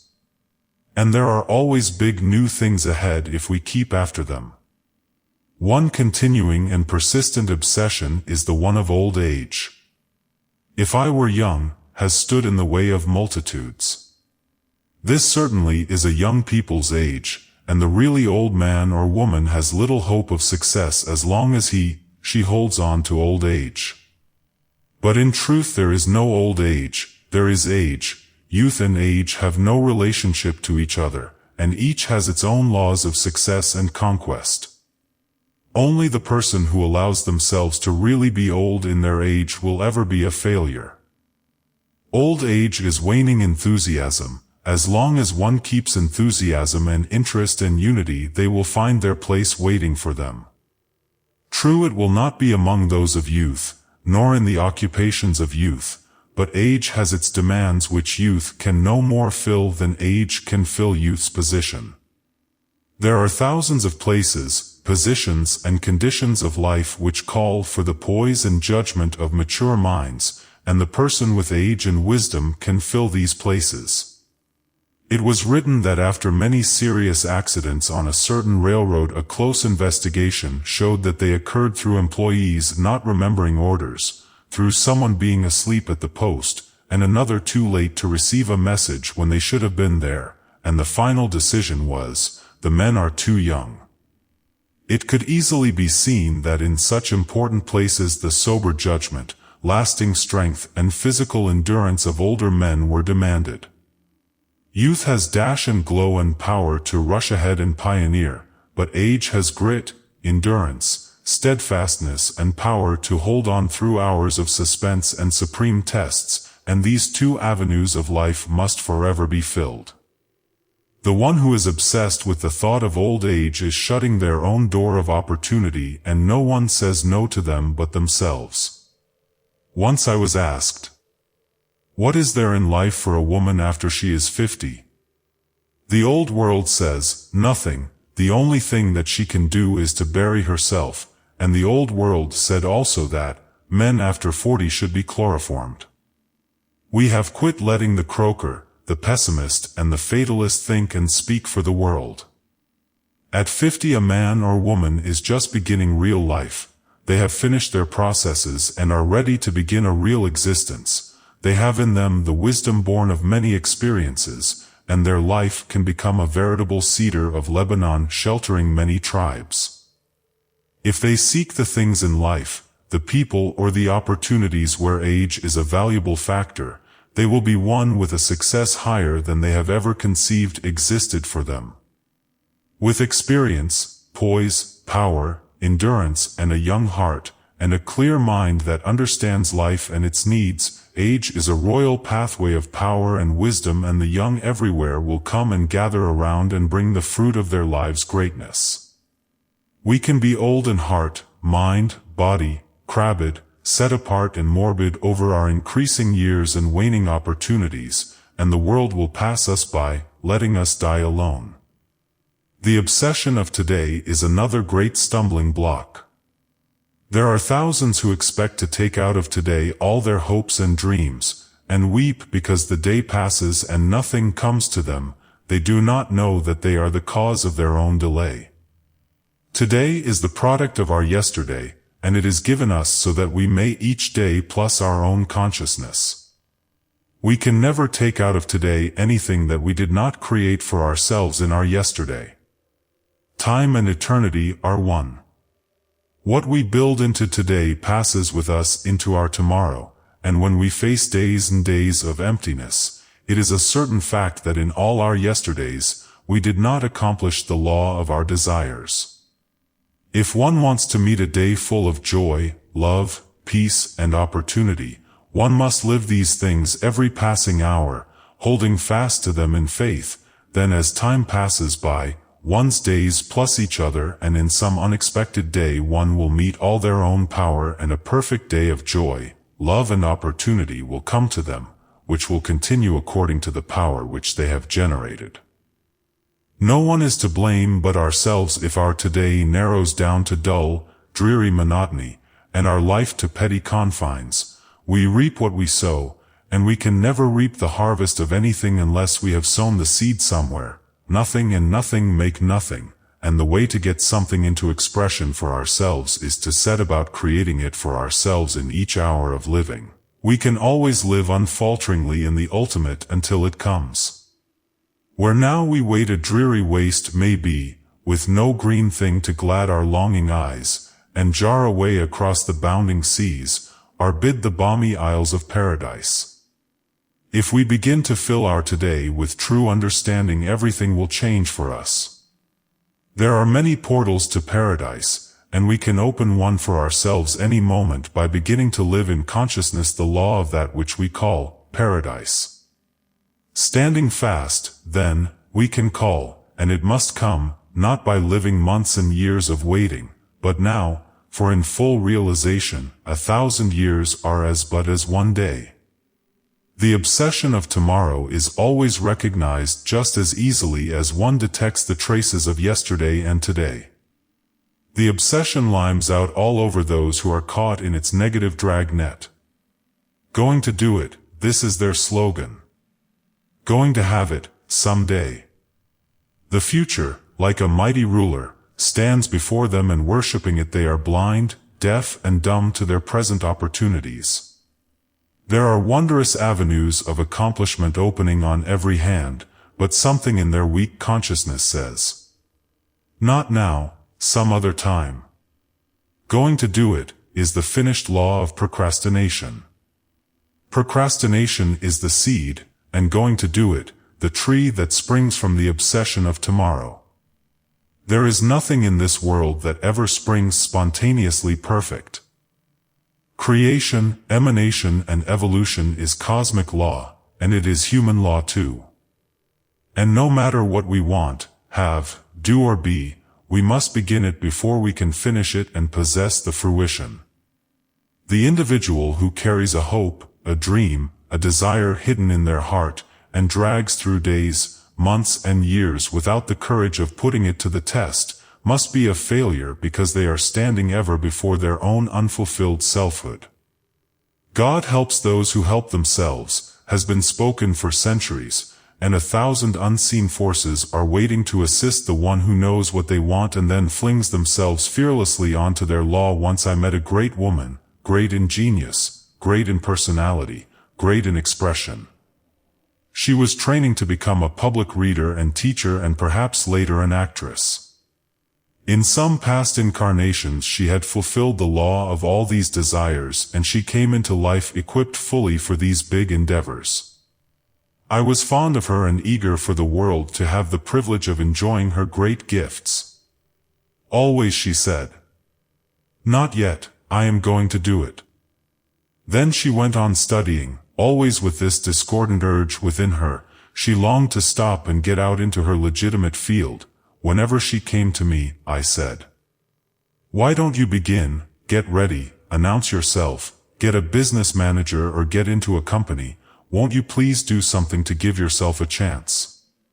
Yes, she would, she was going to do it.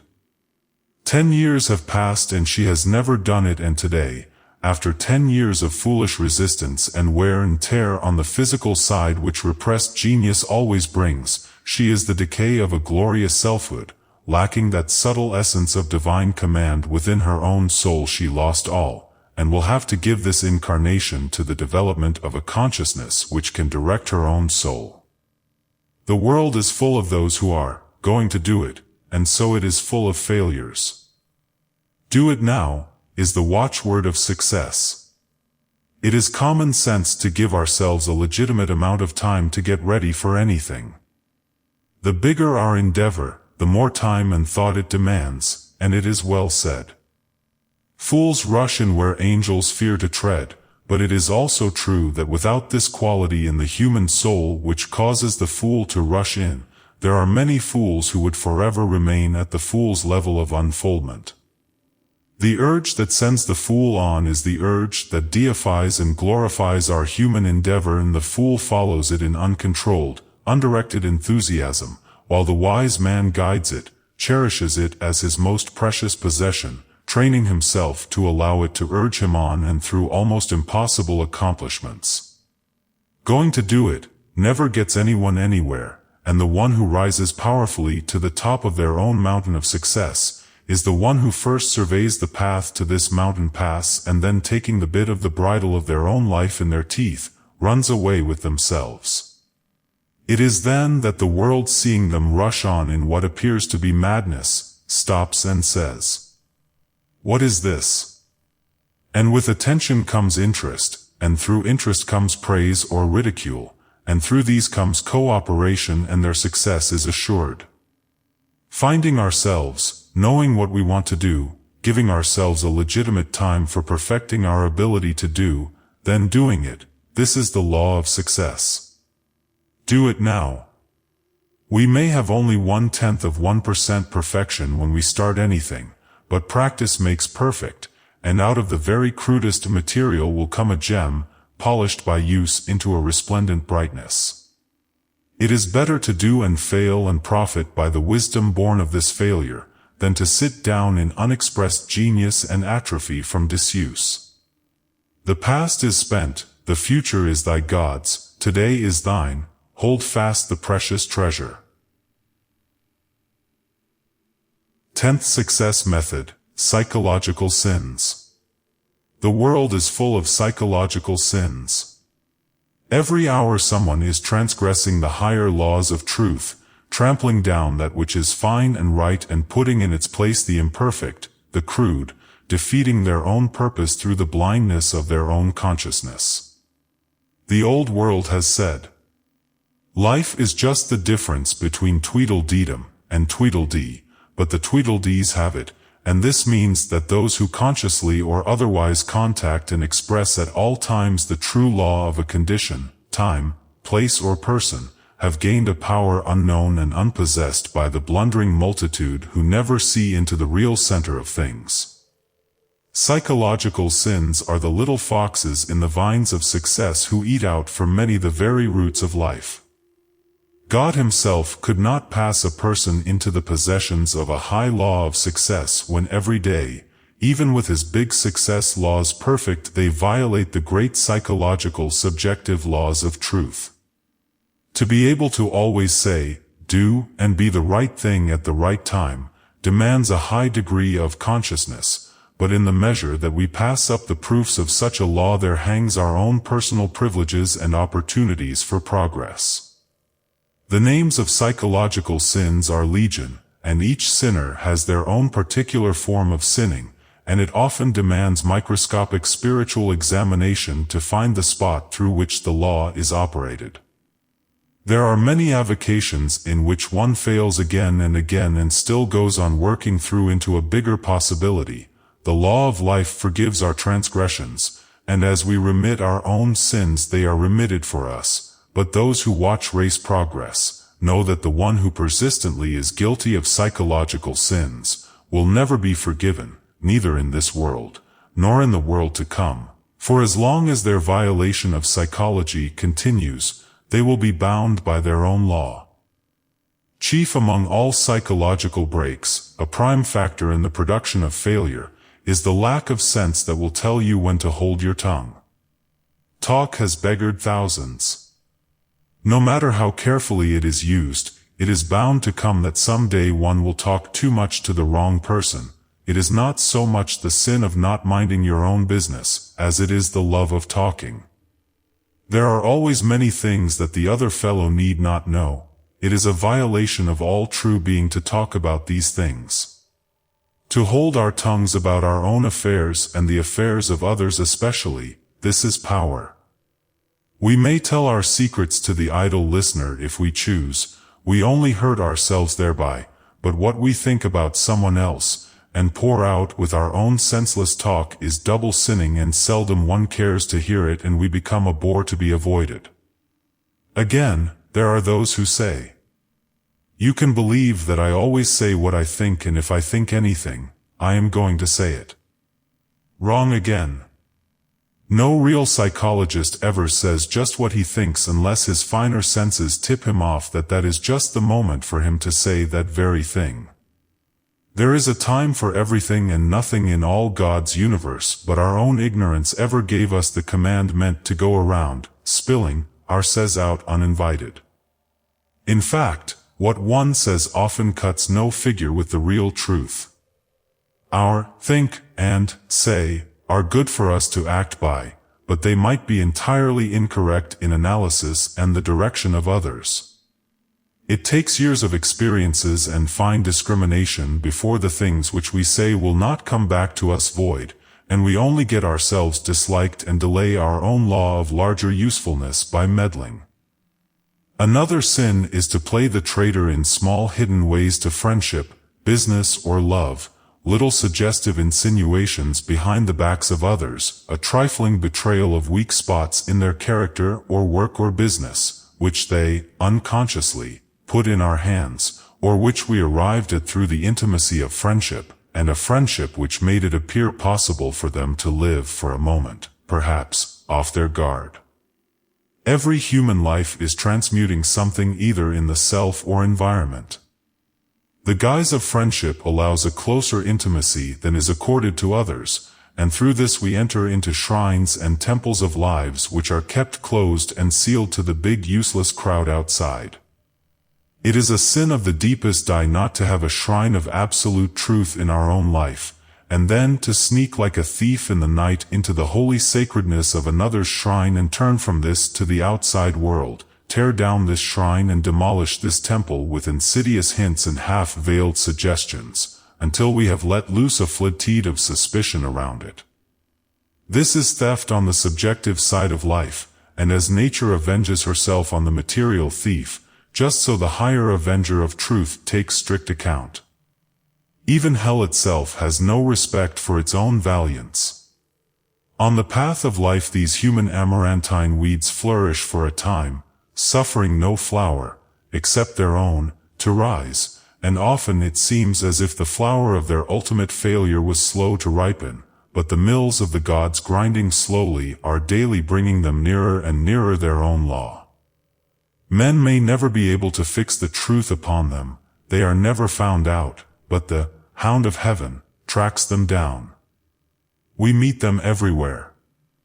They hear the baying of the hound in their woods, and weighted down by disease, loss, and poverty, often despair, they ask the reason of their failure, and then it is that new thought gives them a pen or word picture of themselves. Amid all the great psychological sins, there are thousands of minor ones: lack of attention, lack of earnestness, lack of reverence for truly holy things, taking oneself too seriously, failing to give a legitimate interest to other people's problems, untidiness, vulgarity, unnecessary mannerisms which we would be better without, quick offense to a well-deserved correction or suggestion, white lies, procrastination, continuous evasions, pretensions, all of these eventually crystallize into some big failure law of character and consciousness. Psychological sins are the streams which are converging to make the river of a consciousness in which float liars, thieves, and criminals. These are only the finished product of the negative psychological law. Success is the product of psychological righteousness or rightness. Honor, integrity, truth, faithfulness, steadfastness, all these link us with a cosmic current of power which will manifest for us anything we declare. The one who would lose their right hand rather than betray a friend will never lack friends, and they will be for him the ladder of success up which he will climb to his own perfect accomplishment. The one who can be taught and who will find in everyone and take from everyone a lesson, will soon learn that they have included enough wisdom to be a teacher themselves and that the whole world is wearing out their doors ill. The one who will stand on silent guard until death, if need be, before the shrines and temples of those who have allowed them to enter, will find their own shrines glow with a new radiance, for no greater love hath any man than this, that he lay down his life for his friend. When we have tracked down and killed all the little psychological foxes in our vines of success, we will soon find them bursting forth with strength and fruitfulness, and success will be our eternal possession because we harvest it from our own fields. 11th Success Method: business, but not truth. Nothing but truth will hold truth, and failure comes as the inevitable reaction of being continually just off the center of absolute truth. The individual who links themselves continuously with things that are just a little off color will find their law returning to them someday in the form of a liar, a thief, or some other equally destructive expression. These lies may be so close to truth that the ordinary individual never detects them, but they are lies just the same, and their father is lies, and their mother is destruction. In the business world we meet these failure methods everywhere. Salesmen will sell you goods they know are being misrepresented, but they aim only to make sales regardless of everything, and it is called good business.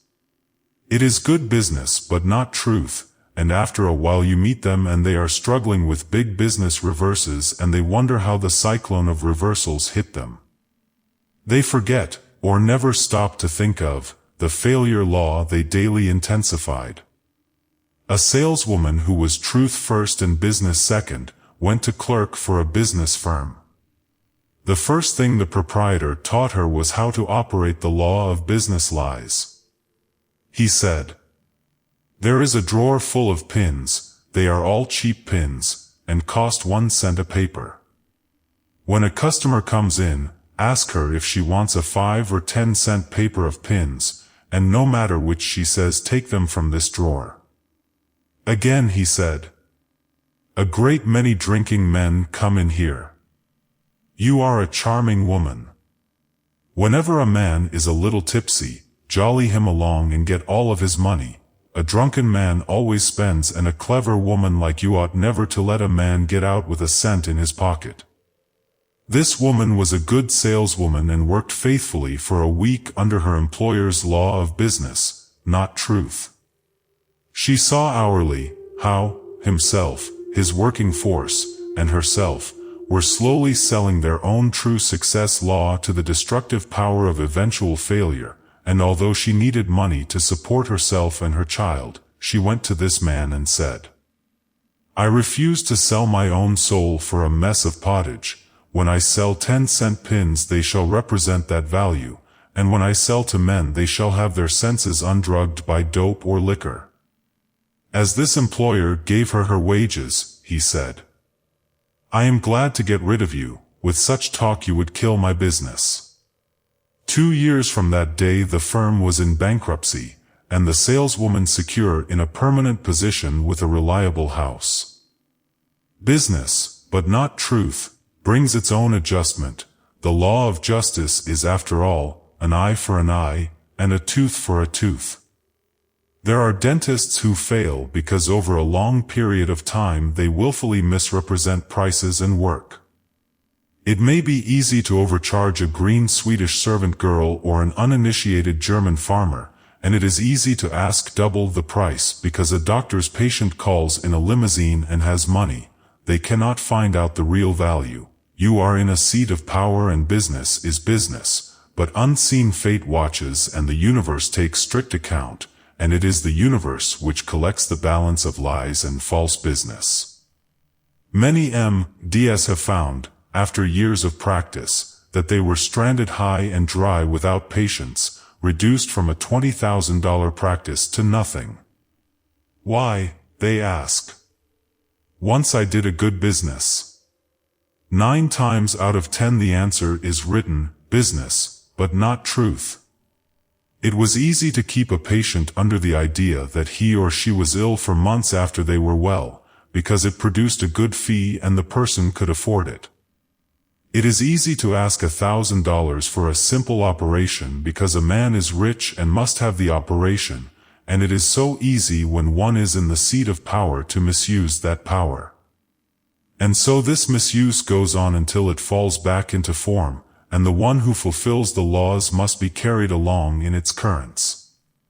All these lies or these actions just off the line of truth will gather as a boomerang, and as time goes on they must come back to where they started. The whole industrial, professional, political, and social world is filled with these violations of truth, and in business partnership, homes, marriage, and love, everywhere, they are rampant, and yet the poor struggling children of men ask, why are there so many failures? Perhaps in no association are there quite so many false positions intensified as in what the world calls love. The world will say it truly loves and then lie with the next breath. A man writes, "I am so glad, dear, you are having a good time while you are away," which is pure sarcasm, as he is sick with jealous pain because, dear, is away alone. A woman says, "I love him with all my heart, but I pretend I don't. It wouldn't do to let him know it, he would be so domineering." Yet they call this love, when, in truth, love only loves, it never domineers, and true love is always glad, it is never jealous or unhappy. there cannot be any permanent success for such association, and it is this which has led the world to say, marriage and love are a failure. Such marriages and such loves are failures because they are one with failure methods.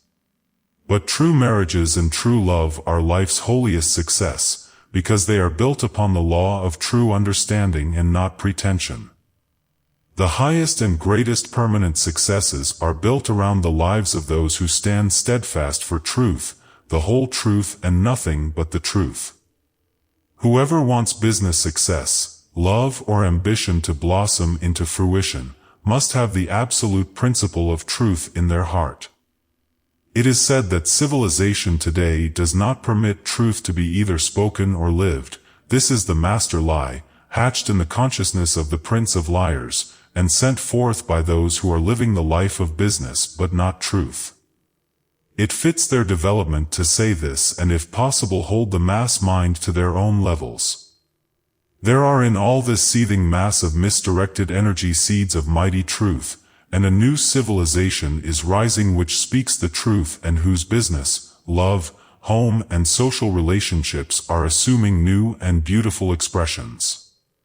We know today that the straight road of truth, through the jungle of the old civilization, is a hard climb, and truth is beset on every hand with opportunity to change horses with liars. But the quickest way to our perfect success, no matter what it is that we desire, is to live each hour in unfaltering steadfastness to the truths of life. It is true that truth takes the long road and that sometimes the hour seems long delayed, but it is also true that when our ideals are accomplished by this law, they are verities and the true commercial world is waiting to pay us a big price for our verity. The world of friendship is waiting to worship at our feet, for truth has reached the heart of truth. And love has eternally its all of it, and faith knows that it can work out its own through this rock of support beneath it. Failure must forever be the inheritance of the liar. If thou eatest thereof thou shalt surely die, was written for him, but success in the highest comes some day to the life which is true to God, true to itself, true to its work, true to its own ideal. The world really loves truth, it loves the one who can fearlessly tell the truth, and it is waiting for that master consciousness who can tell the truth about all things in a way which will not offend. 12th Success Method, Personality and Individuality. There is a great place for higher instruction in the subject of personality and individuality, and one of the greatest blunders of age comes in directing the race mind into a line of thinking which separates these two distinct expressions of the self. They are both important, and only as we understand them can we harmonize them for power, and when we do harmonize them, the world witnesses a gigantic success law which makes all other laws look puny and insignificant. Then it seems as if all laws were finished in this perfect magnet called man. Man is the visible and audible expression of spirit. The energy which comes from this expression is the unseen energy of life. It is spirit itself. The energy of every life is the unseen side of that life, just as the unseen energy of a rose is shown forth in the perfume, and the energy of light is thrown out as heat. This energy of life is subject to control just as heat is controlled.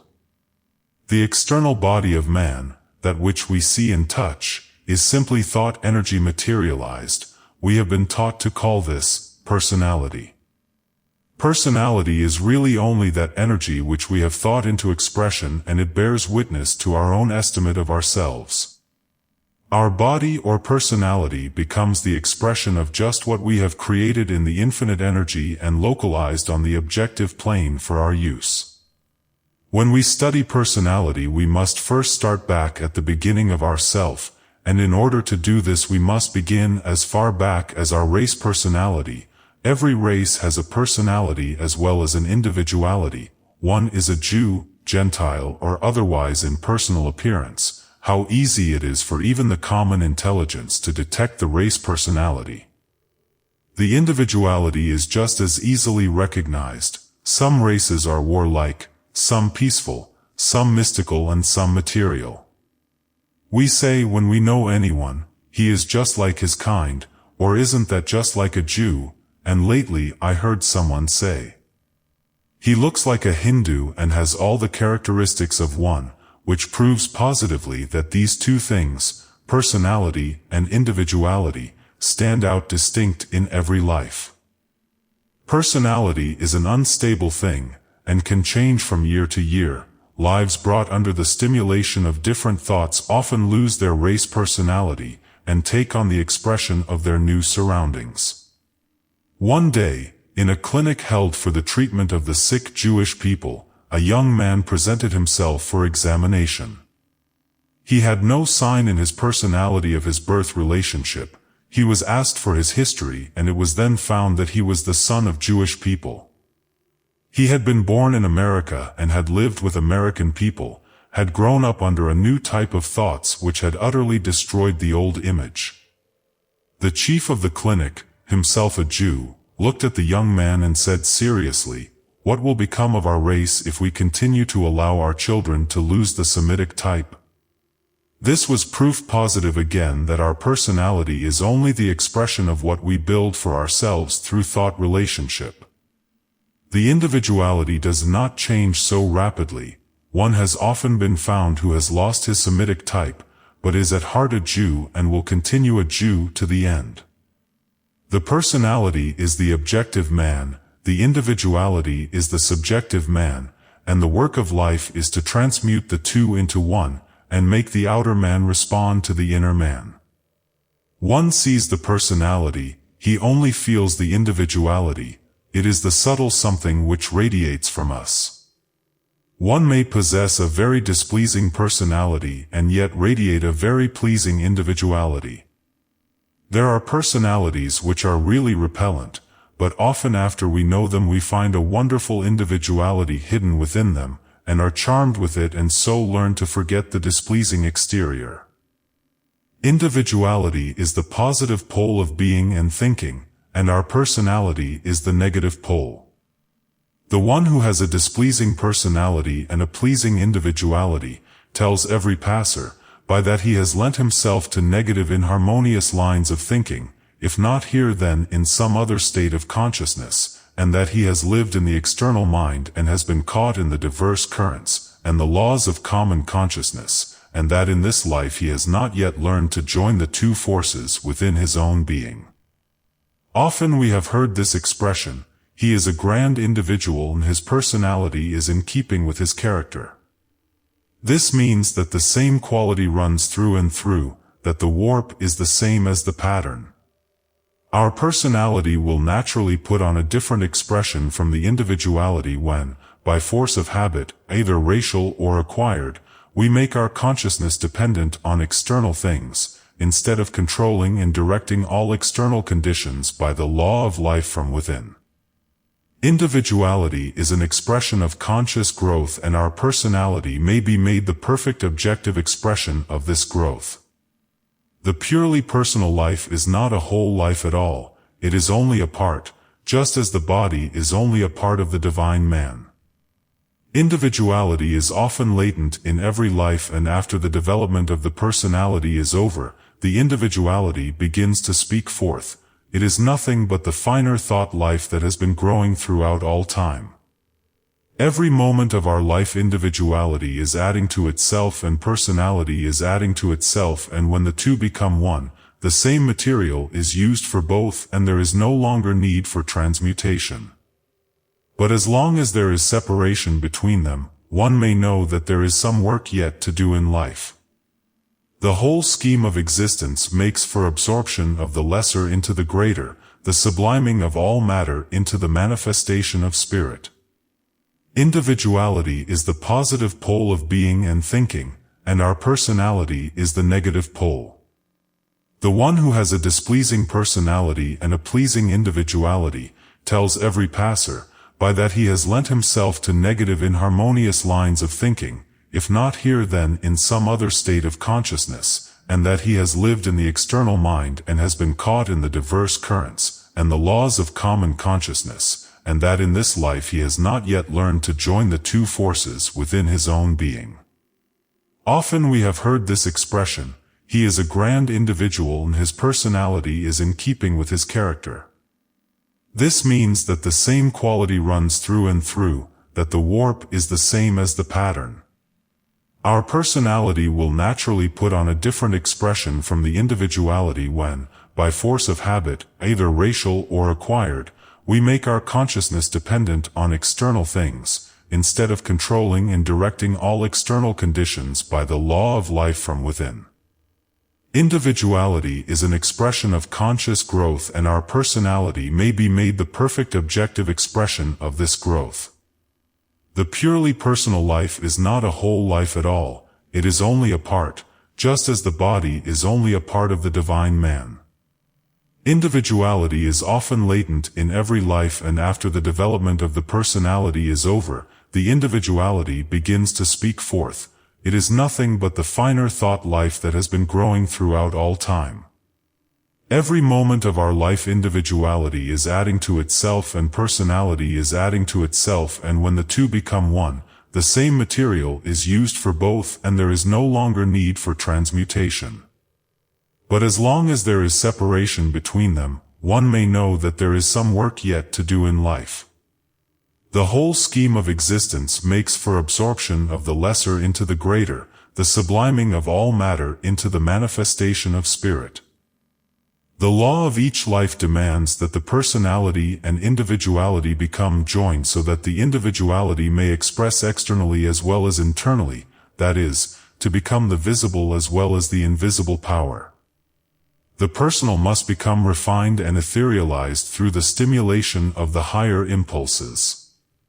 The personality is the workshop and our thoughts are the tools with which the tireless sculptor cuts away all gross material until the very image of the divine man within stands revealed in the personality of flesh and blood and sinew. We all know just how many beautiful thoughts we have, which often fail to materialize, because we do not believe them to be true. These thoughts are all creative ones and are generated in the individuality, which is often telling us what splendid radiant creatures we are, or may become, and how often we submit these imaginings to our personal mind and are told that they are too fantastical to clothe with form. We accept the verdict of our common consciousness and build our personality with the idea of something less than perfection, when the very soul within us is screaming out the message that we may become divine if we so desire. Our common consciousness is comrade to our personality, and through it we become children of the earth, sons of men. Our individuality is comrade with our illumined superconsciousness, and through it we know we are the children of the Most High, that we are sons of God, and it does not yet appear what we may be. The better we understand our life in the individuality side, the more perfect the personal expression becomes, and the farther we advance away from the limitations.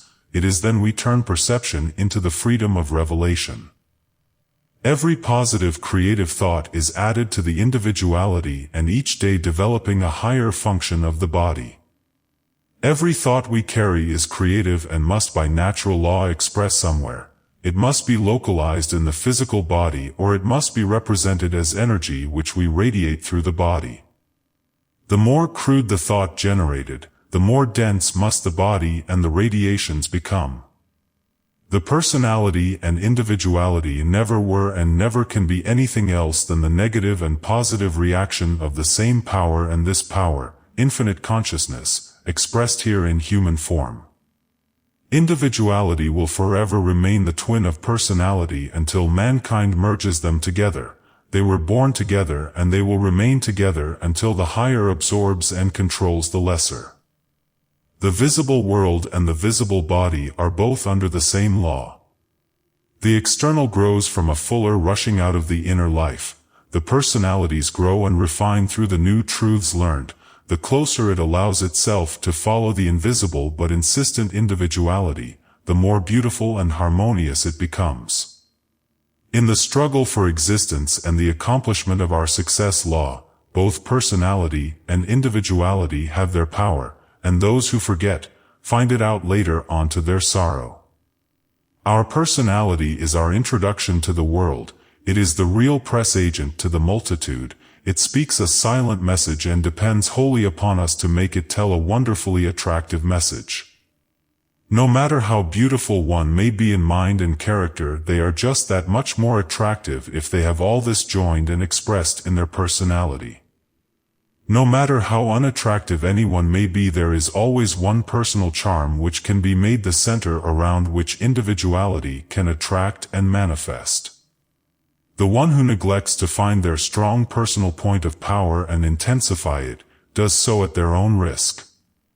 Sometimes this point of beauty or attraction is only nice hair, it might be luminous eyes, perhaps a gentle smile or a tranquil expression, possibly good teeth, aristocratic feet, a supple figure, a splendid walk, broad shoulders, a cheery laugh. Each one of these makes a fulcrum of power for the one who will use them and not go moping around because she or he does not have them all. Business, more than anything else, calls for power personalities which have strong marked characteristics on which faith can be established. This will lead the seeking world on into at one ment with the individuality. I have often heard businessmen say, "Oh, I can't send him, he hasn't personality enough, and can't use what he has." All public opportunities and privileges call for personalities to fit them. All great movements on any plane demand personalities to stamp them into the minds of the race. The heads of the Roman Church who went to hear and see Martin Luther when he was pioneering his new religious idea to the world, said, "Pshaw! That man hasn't a thing on earth but a personality." But that personality burnt the message eternal into race consciousness. The very acme of success depends on our having 100% of our personality expressed all the time, and one of the sure failure paths of life is to allow our personality to become so demagnetized that it has in it no hint of the true self. The world may say, "She is just as handsome as she can be, but, poor thing, she cannot be very handsome," and this may be true, but if we make ourselves just as handsome, strong, sweet, kind, neat, and wholesome as we can, then we have fulfilled the true law of our own being and can laugh the whole world in the face. As we become more and more perfect in the transmutation and reformation of our personality, this fineness sinks in and stays in our consciousness and joins our individuality, and our individuality each day grows more wonderful, and this perfecting individuality plays all its strong impulses out through our face and form, and we again return them still finer through action and understanding. Until our psychic circle of power is complete, then we become a magnet of attraction and in every walk of life there radiates from us a great love, power, success and energy, and our very presence becomes a benediction. We are not then seeking success, we are success, and the whole world pays tribute to our individualized personality. 13th Success Method, Enthusiasm. There is nothing in all the world but life. Even death itself is only life acting inversely. One of the greatest success methods is to be full of a radiant energy. We are judged every moment by the law of whether we are the quick or the dead. There are multitudes of dead ones everywhere, and these make the vast army in failure. You may go among the poverty-stricken, the unemployed or the loafing world, and you will find that the quickness of spirit is lacking in them. They are dead to opportunities, dead to enthusiasm, dead to faith, dead in vital understanding, and dead to everything that will hold them fast to the great pulsing life current, everywhere waiting their own conscious contact. These failure people are depressed below the level of the universal life, like the Dead Sea, or the parched sands of the desert, while within their own being are lying dormant the possibilities of life more abundant and the success that comes from this life. There are those everywhere who take nothing out of life and who put nothing into it. If it were not that the Heavenly Father feedeth them, they would perish off the earth.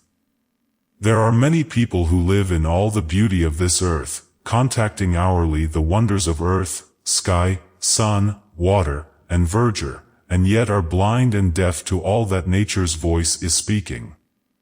The great wide, beautiful world, with the wonderful waters around it curled, and the wonderful grasses on its breast, are nothing at all to the lives and eyes of the dead ones. They have no value as friends, companions, or lovers, for all these associations call for the thrill of the quickening power of sight and sense, to make them worthwhile. They have no real value anywhere and are a drag on every situation because they have within them no power of response to any sort of external stimulation. They lack the power to press their own spring of answering enthusiasm and quickness. In the commercial world, deadness makes them ciphers in the big active sum of valuations. One day in the New York subway I saw a boot shining stand. It was splendidly appointed with cabinets and chairs. There was a bootblack at each chair. As I passed I saw one of these bootblacks, with bright eyes, standing alert beside his particular booth, and with a cheery ringing voice he called to every passer-by, "Shine, shine, shine 'em up, have a shine, sir." Everybody's attention was arrested. Busy men looked down at their shoes, and one immediately sat down while 3 others waited their turn. The other bootblack was asleep at the corner of his booth, indolent, lazy, uninterested in life, in the crowd, or even in his own business. His drooping figure, his carelessness, the drowsy snore, all told their own story, yet the world would have blamed his brutal master could they have seen him kick the bootblack into wakefulness. To sleep at such a time and in such a place was negative energy enough to link him with the law of kicks, both human and divine. I looked at the picture, one all life and power, the perfect picture of true success, and then at the other, the perfect picture of failure, and my heart said, "The quick or the dead," and I knew again what we put into life we take out of it. One true eternal success law is enthusiasm. No one can ever expect to fan anything into a raging flame of completion unless they do so from the red-hot coals of their own ambition, enthusiasm, and aspiration. Power, possession, attraction, name, fame, honor, and success are all the product of a whirlwind consciousness. In the commercial world, deadness makes them ciphers in the big active sum of valuations. One day in the New York subway I saw a boot shining stand. It was splendidly appointed with cabinets and chairs. There was a bootblack at each chair. As I passed I saw one of these bootblacks, with bright eyes, standing alert beside his particular booth, and with a cheery ringing voice he called to every passer-by, "Shine, shine, shine 'em up, have a shine, sir." Everybody's attention was arrested. Busy men looked down at their shoes, and one immediately sat down while 3 others waited their turn. The other bootblack was asleep at the corner of his booth, indolent, lazy, uninterested in life, in the crowd, or even in his own business. His drooping figure, his carelessness, the drowsy snore, all told their own story, yet the world would have blamed his brutal master could they have seen him kick the bootblack into wakefulness. To sleep at such a time and in such a place was negative energy enough to link him with the law of kicks, both human and divine. I looked at the picture, one all life and power, the perfect picture of true success, and then at the other, the perfect picture of failure, and my heart said, "The quick or the dead," and I knew again what we put into life we take out of it. One true eternal success law is enthusiasm. No one can ever expect to fan anything into a raging flame of completion unless they do so from the red-hot coals of their own ambition, enthusiasm, and aspiration. Power, possession, attraction, name, fame, honor, and success are all the product of a whirlwind consciousness. It is our own life stream which rushes us on past valleys, hills, and mountains to deliver our possessions to ourselves, and the one who does not generate within themselves the divine energy of enthusiasm is one with the death of their own desires. It takes a stout heart to always keep enthused in the face of prolonged disappointment and continued opposition, but it must be done if we aim to conquer. There are hours in all business endeavors, in all friendships, all associations, all loves when we must pass along aided alone by our soul's white light, and as Kipling says, when there's nothing in us to hold on but the power, enthusiasm, which says hold on. To meet hard places on the path is a part of the great plan, and we belong to those who go down to the sea in ships and who do business in great waters. And only the one who can bid their own life glow with an enthusiastic radiance will keep light enough to steer past the rocks in their channel. Not everyone is equally alive in all ways, under all circumstances, and it is well that we are not, or there would be no longer an opportunity to evolve on this planet, but it is possible for everyone to have a flaming sword of enthusiasm within them, equal to their own development, and no matter how little it may be, it is still there, and like attracts like, for even a grain of mustard seed will move mountains. The man who lets his enthusiasm awake him in the morning instead of an alarm clock will never fail in business. The money magnate who lets his enthusiasm carry him into an interest of his very lowest employee, to see that labor is comfortable, will never hunt for laborers, nor meet strikes nor revolutions. The friend who meets his friend with interest, joy, and aliveness, will count his friends by the score. And the lover who gives being for being in perfect part, smile for a smile, truth for truth, heart for a faithful heart, will never die alone. With the fire of a great enthusiasm within us we keep our own lamps trimmed and burning, and we become then a torch-bearer and a lamp to the feet of the slumbering multitude. We are success then because we have set the law of our own life, and believing in the law we come into the protection of the law. 14th Success Method, Concentration. Centuries ago it was written, "Whatsoever thy hand findeth to do, do it with thy might." And that subtle law of doing everything we do with our might is the very heart of the law of success.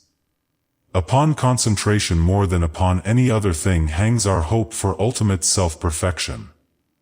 Concentration is the first step toward conscious direction and control, and without it we cannot hope to go far into the fulfillment of our own desires. The one who hopes to find something to do, who has an urging aspiration and then fails to do this thing with their might, is not fit to possess the thing for which they are longing.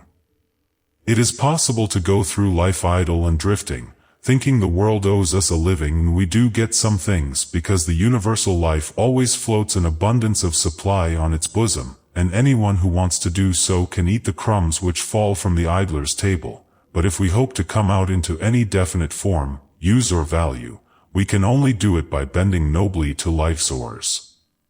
In life's channel there are rocks everywhere, and it is our own hand that must clear the channel and our own genius that must steer us past them. Some of the most wonderful successes have been born from the genius of concentration, and they never surrendered one iota of their might until they accomplished their ends. The story is told of the late John Gates and his perfect manifestation of this success principle.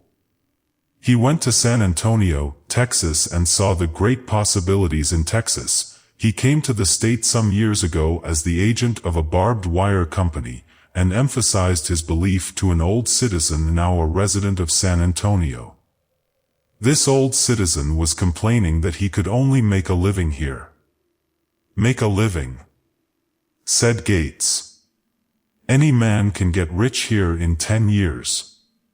"Well," said the old citizen, "I've been here more than 10 years and I have not got rich." "Perhaps not," remarked Gates. "Wealth does not hunt one up and spring from some unseen angle. One has to keep constantly on the trail, and since there are so many trails leading in the right direction in Texas, if you will keep an eye on me I'll show you how the trick is turned."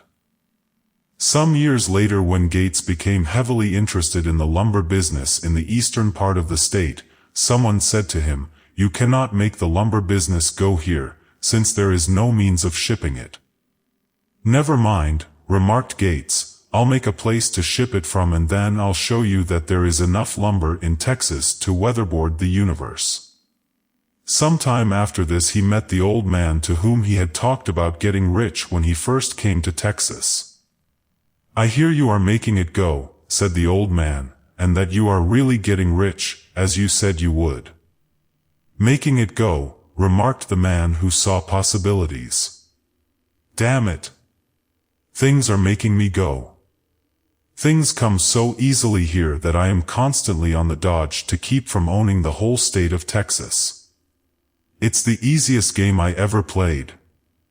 No odds what kind of a hand one has, if he bets stiff enough he'll win. There are thousands of failures simply because they did not have the genius to see an opportunity, but there are more failures because when opportunity was everywhere they lacked the thought force necessary to push it into form. This is not just the same as the law of mind your own business. There are many subtle breaks in this chain of doing, and every break means failure. Living in one world and working there with our hands, while all our thoughts and wits are wandering in another, divides our forces. No one can serve two masters. Success demands that our mind shall be in all things we do, and all things in our mind, until we have established a long line of things which we can do automatically. When concentration is complete, one can do a half-dozen things at one time and direct as many more. The concentrated mind does not think in concepts, it thinks in ultimates. It does not think in pennies and dollars, it thinks in millions. It does not think in cities and states, it thinks in continents. Nor does it think in minutes, hours, or days, but in eternities. Here are some of the well-known failure cases we meet, and who demand help and attention. One day I went to a restaurant and after seating myself said to the waitress, "Bring me a pot of tea." Instead of bringing me a pot of tea, as I had ordered, she brought a cup of tea. She had not heard what I said. When she brought the cup of tea it was overflowing with tea which spilled over the saucer and the table. The waitress set the cup down and went away. I did not know where she had gone. She was not in sight nor finishing my order, that was sure. It is written, "Thou shalt have no other gods before me," and this waitress was not doing with her might what her hands found to do. She was thoroughly reckless, careless, and regardless of the thing that she was in the restaurant to do. I have watched the people in the work world. I went into a jewelry store and the girl at the counter was humming some ragtime song. Her mind was on the ragtime and she kept on singing and I hardly dared to interrupt her. When I asked for a bracelet she said, "Let me see." She proceeded to drag out some jewelry in a careless way from the shelves and continued to hum her interrupted song. Not seeing any article that appealed to my fancy, I asked, "Have you anything else?" I was simply forced to compel her to pay me some attention as a dentist forces a tooth. This girl did not know her stock, and did not care half as much about it as she did about the song. She was not there in the interest of jewelry, she was not doing what her hand found to do with all her might. She was not concentrated in her work. She was living in one world, while functioning in another.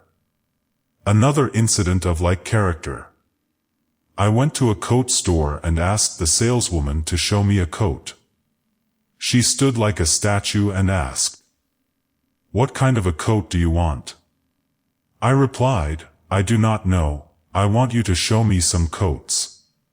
To this she replied, "Well, if you will tell me what sort you want, what color?" In desperation I said, "I don't care. I want to see if you have anything I want." She then walked around unconcerned and abstractedly and did not seem to know a thing about coats, yet she was selling coats, she should have known all about coats. I had had no choice, but just wanted to find something suitable for me in that store.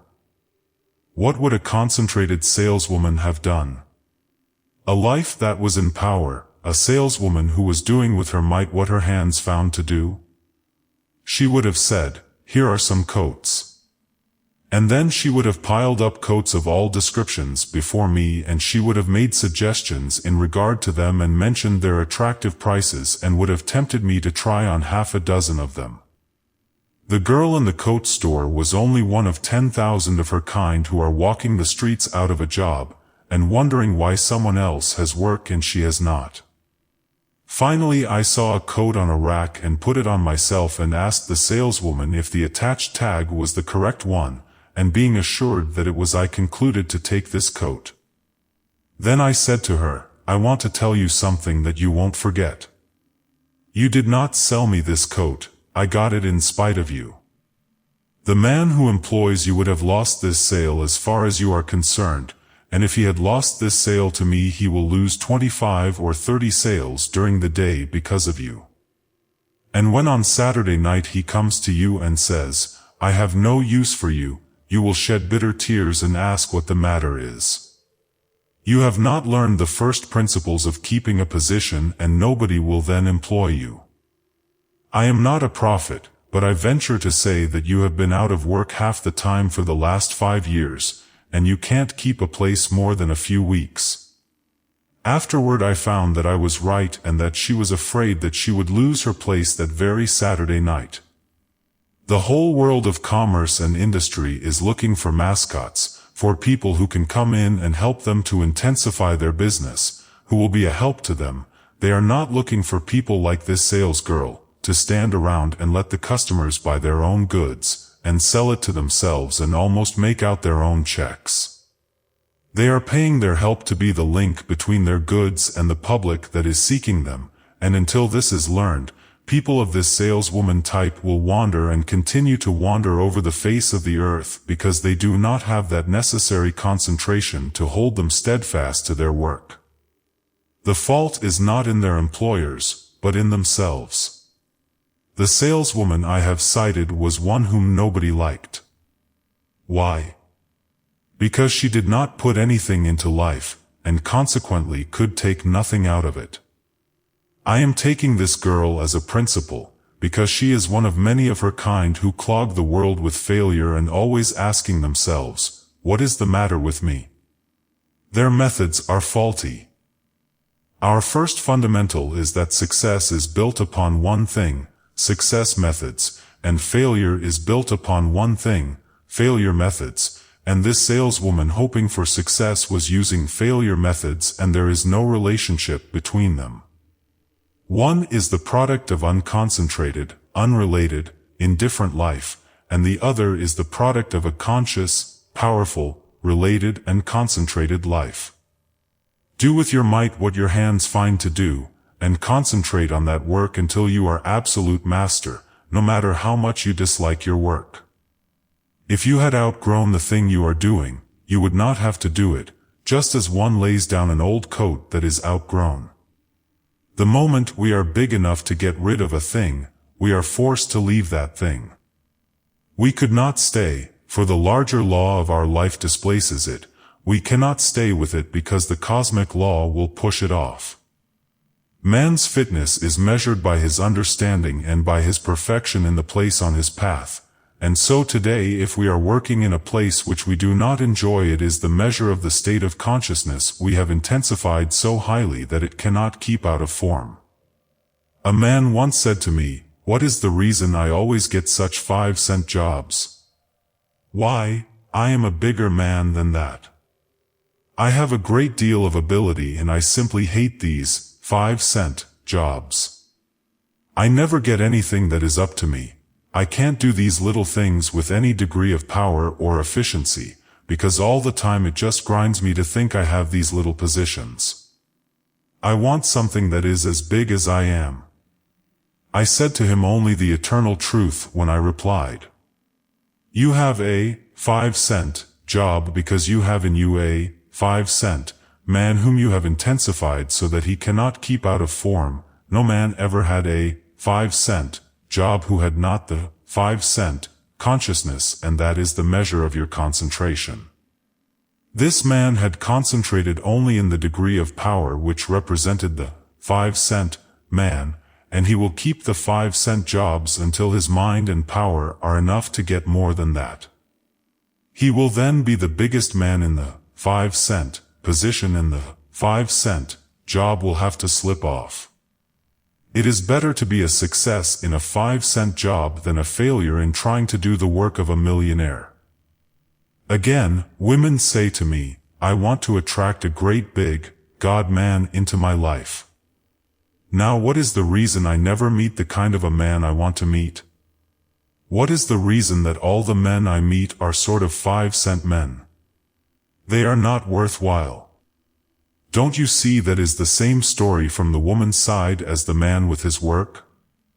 These people picture an absolutely matchless sort of being and then wonder at their lack of success in obtaining him or her. The reason of all this stands out clearly. It is because the God-man, strangely enough, by the law of God, must have a God-woman to mate with him. It is plain that there must be some state of consciousness in us that is intensified so that it cannot keep out of form, or we would not have attracted around us the 5-cent job or the little man.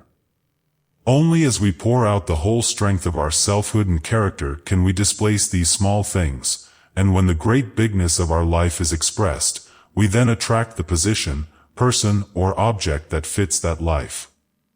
When we know that no one gives to us but ourselves, and no one takes away from us but ourselves, and that we lose or gain through our own individual law of attraction, and that this attraction is based wholly on our power of concentration and ability to pass up the proofs of our fitness, then we have a new idea of success and failure.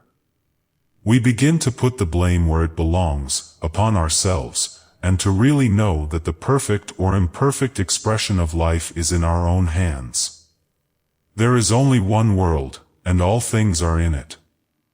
They do not wait around to fall into our laps without any visible lines of transference. The tools of conquest are in our hands. Our concentrated mind, our thought force carefully directed and intensified, at our own pleasure, make us the master of our fate, and no matter what our place in life may be, we can show our greatness. All the world falls into line with the man who declares himself a master. And only one who knows how to be the divine thinker of their own thoughts can ever take a master's place and speak with authority.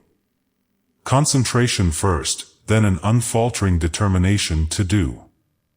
Then, with eyes wide open to life's gigantic opportunities, the gates of success swing wide, never to close again. 15th Success Method, Appreciation. It is a part of the higher development of everyone to learn, not only to do their own work as thoroughly as is possible, but to create the conditions and atmosphere by which all others with whom we contact can do their work equally as well. It is the work of us all, not only to unfold our own character and life, but at the same time to carry around with us that silent creative atmosphere which helps others to bring out and develop all that is best and desirable within themselves. Go where we will, we find many people who must depend on other lives for the stimulus of their finer and higher growth. They have to be drawn out, they are in their shell. Their sweetness and charm never find expression unless they are evoked by sincere encouragement and warm affection. The world is full of half-starved lives. They go on day after day finding no legitimate expression for that mysterious something within them which cries out to be fed and expressed. There are many others who are hungry for the affection which they often have, but never receive or possess, because those who hold it for them never give it voice. Again, there are many who have possibilities within them of a very high order, but those possibilities remain undeveloped because nothing in their lives, and no one around them, brings out these latent powers. There are some who can only express in the warm atmosphere of appreciation. The hearts of men contract from cold suspicion, shine on them with warm love, and they expand. It is love, not justice, that from a low condition, leads mankind up to heights supremely grand. Many individuals throw out an atmosphere of chill instead of appreciation. they are totally unaware of the influence they throw out. There are many, many lives that go around antagonizing everyone they meet, driving friends and friendships from them, defeating their heart's dearest purpose, and never understanding why, when it is plain to those who look on, that all their difficulties come from a lack of thought about the delicate and intricate adjustments of human life. There are thousands of homes which are without sunshine and good cheer, not because they are really without love, but because they have missed the one line of transference of these things, and that is, appreciation and the expression of the appreciation. There are thousands of offices, stores, workshops, factories, schools, and places where humankind beat out their lives, that are wholly without inspiration, not because they are lacking in earnestness, but simply because they have never formed the habit of recognition and have none of the cooperative appreciation which gives out to others and at the same time brings out the best for itself. Companion with this lack of appreciation is the spirit of sullenness, crankiness, and complaint, a continual looking at the dark side of things, and a sourness which makes not only one's own atmosphere acid, but reaches out into the lives of all those around us. It is time for us to learn that we should have sunshine of our own, and also that we have no right to steal the sunshine away from other lives. The world is often a beautiful place to other people until someone, with no appreciation or recognition, steals it from them. We have no more right to enter a life and rob it of its joy, than we have to enter a house and rob it of its valuables. It is small enough for us to look at the gloomy side of life and never feel the force of appreciation, but it is still worse to make our atmosphere so dense with it, that we crowd our discontent and heaviness into the lives of others around us. Of course, we may be a crank if we want to be, that is our own affair, but we have no right to crowd our smallness into the lives of others, and neither have they any right to allow us to do it. We should all be taught to recognize such disagreeable natures and atmospheres at a glance, take them as a signal of undevelopment, and protect our own lives from them. Sometime in our life we all meet one of these walking frosts, and we never forget the chill they always give us, until we learn our true position toward them. Whenever we feel all of the meanness of our undeveloped nature welling up within us, it is a good plan to just keep it to ourselves, and cultivate the appearance and atmosphere of recognition. After a while we will displace the chill by the sunshine we have willed into expression. If we conquer it a little, day by day, we will soon cease to have it. A smiling face, a happy life, a soul full of appreciation which shines and radiates from us. This is the proof which the soul offers to the world that it has learned how to create its own kingdom. We should train our eyes to see the good, the true, and the beautiful in everything, and then recognize it by every avenue of expression. It is not always enough to a life that we think it is good or great, we should tell the life what we think. A little word in kindness spoken, a motion or a tear, has helped to heal a life that's broken, and made a friend sincere. When a life needs encouragement, give it. Don't see its limitations, even though they almost overshadow its power. Help it to grow into what it believes it can be. Encouragement is only another name for appreciation. It is no harder to see the good qualities in others than it is to see the faults, and it is a whole lot more comfortable for everyone. Life is a continual process of selection, and since we cannot choose but select something, learn to make it from the beautiful and best qualities, and then hold them up before the eyes of the possessor and see it with all the high lights of love and appreciation turned upon it.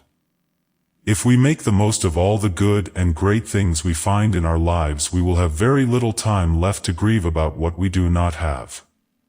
When we go into a store and find all the clerks, who wait upon us, cross, distraught and uncivil, don't report them to the proprietor. That will never cure them. Just treat them yourself by appreciation, give them sunshine, pour out all the warmth of yourself upon them and watch the effect. It won't be 5 minutes until the effect begins to show, just the tones of your voice can start a new vibration. Do not be afraid to express your appreciation of them or for anything they do for you.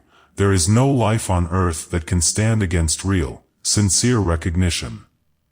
When someone answers us in a hateful manner, don't answer them back in the same tone. Stop a moment, give them a thought of warm love and a kind word and see the storm clear away. There is no force on earth higher than the constructive energy of appreciation, warmed by a great love. There is a latent spark in every being which flares up in answer to the stimulation of appreciation, and the knowledge and use of this power widens our lives and our field of usefulness. The whole business world everywhere is clamoring for live, vital workmen, who can attract and hold the outside world. It pays big salaries to those who can prove themselves, mascots, in whatever work they represent, but there is positively no place whatever for the dead ones. They already glut the market. Appreciation, the power of sincere recognition of our own abilities and capabilities, and side by side with it, the same approval of other lives, these are all factors in the foundation of a life success which cannot be fully understood until it is tried. In order to get real appreciation, we must get real love into our hearts and then teach ourselves how to connect with our words. We may manufacture a grin and an artificial approval, but at the same time we must be getting the real thing into our inner being, or there will come a time when our words will be only as sounding brass or tinkling cymbals. There is a great truth in the power of thought transference, and it is just as easy to create a mental atmosphere of appreciation as it is to speak it, and for some lives this is sufficient to encourage them, but be wise and know when the spoken word is necessary to complete their character. Live appreciation, radiate it, let it shine through you, but by all means learn to make your lips declare the truth your heart has known. Encourage people, tell them of their good qualities of mind and heart and person too. It will revive them, make them think they are understood, perhaps awaken hope and will and power to do, and when this is finished be sure that we recognize and appreciate all that others do for us. To aid others in developing to their uttermost and to dare to be what they will to be, is the great testimony of our capacity of controlling, directing, and completing our own life. There is no power so impressive, so strong for success, so powerful in life building, and so certain in its everlasting benefit to mankind in general, as this one great human attribute, appreciation, or the power of universal recognition. Then each life is great in itself and increasing in its greatness with others. Then life and love and God are one. 16th Success Method, Hateful Comparisons. Comparison, both true and false, takes part in our success and failure. Comparison is everywhere on our pathway. One would have to be born with a supreme ego and never to compare themselves with anyone else, or with certain opportunities and lack of opportunities of action. By the mistakes of others wise men correct their own, and unless we are proud and self-arrogant we must find splendid opportunities of measuring our own ability with the ability or lack of ability of others. Strong, positive ideals are necessary in the building of a perfected selfhood, and positive ideals are bound to keep one in a condition of comparative thinking, for only as we see the ultimate self clearly can we hew to the line along the path of our true development. There are always those who can do the very thing we are doing and do it in a different way and better, perhaps, than we are doing it, and no matter how fine we are, we would be just that much finer if we added to our own method the methods of those who are our masters. A master consciousness and a master expression is always to be emulated, and the one who does not know this and who stands fast bound to their own peculiar method, refusing to entertain even the idea of a change in their method, is a cad and a snob, who will meet their own defeat through their own egoism. They may be all right, but so are a world of others, and it will do them good to take notice. Not all of perfection is expressing through anyone all at once, no matter who he or she is or what they are doing, they must grow into it out of the natural states of their thoughts, feelings, and actions. All art, literature, music, drama, commerce, politics, and industry have their living pictures of perfection and their follows, as incentives, ideals and examples to help bring out in us all that is capable of stimulation. Healthy, normal, and careful comparison of our own ability and our own expressions with the highest type of these things we can find in others, will keep us on the keen edge of finer effort and spur us on to accomplish still greater expression in action, and as long as we keep to this we are under a success law which cannot be broken. Around this true law of healthy comparison there swings the negative destructive law of hateful comparisons. Hateful comparisons have ruined fine executive lives. Filled with a desire divine to be perfect in the thing it is doing, possessing a supersensitive nature, seeing the magnificent expression of others in the same work accompany their own feeble effort with the fuller perfect one, they have sunk down in despair and given up all effort, when all that was needed was a little longer practice and steadfast application, keeping what they had, and without hateful comparison, using the expression of those who were their masters as examples to inspire them, instead of becoming discouraged and giving up all effort. Hateful comparisons have become the cankering worm in the heart of the finest tree of life, and it works its way through the most minute things and where we would least expect. There are many stories one could tell of it, but here is a plain case of failure through hateful comparison. A lady wanted me to dine with her. She said, "I want to have a long talk with you and I want you to tell me just what is the matter with me. I am not happy, we are not as successful as we should be, and my husband seems discouraged, and I seem to annoy him more than I comfort him, and yet I do not know just where we are slipping off the line. But I know we are slipping." I dined with this lady and her husband and this is what I found. The husband was a commercial traveler, very successful, clearing a comfortable yearly salary.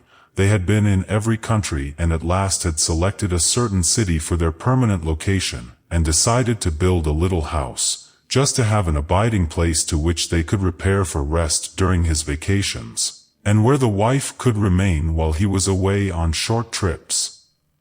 It all seemed right and the most sensible thing to do, and I was the first guest in the new little house. Around this true law of healthy comparison there swings the negative destructive law of hateful comparisons. Hateful comparisons have ruined fine executive lives. Filled with a desire divine to be perfect in the thing it is doing, possessing a supersensitive nature, seeing the magnificent expression of others in the same work accompany their own feeble effort with the fuller perfect one, they have sunk down in despair and given up all effort, when all that was needed was a little longer practice and steadfast application, keeping what they had, and without hateful comparison, using the expression of those who were their masters as examples to inspire them, instead of becoming discouraged and giving up all effort. Hateful comparisons have become the cankering worm in the heart of the finest tree of life, and it works its way through the most minute things and where we would least expect. There are many stories one could tell of it, but here is a plain case of failure through hateful comparison. A lady wanted me to dine with her. She said, "I want to have a long talk with you and I want you to tell me just what is the matter with me. I am not happy, we are not as successful as we should be, and my husband seems discouraged, and I seem to annoy him more than I comfort him, and yet I do not know just where we are slipping off the line, but I know we are slipping." I dined with this lady and her husband and this is what I found. The husband was a commercial traveler, very successful, clearing a comfortable yearly salary.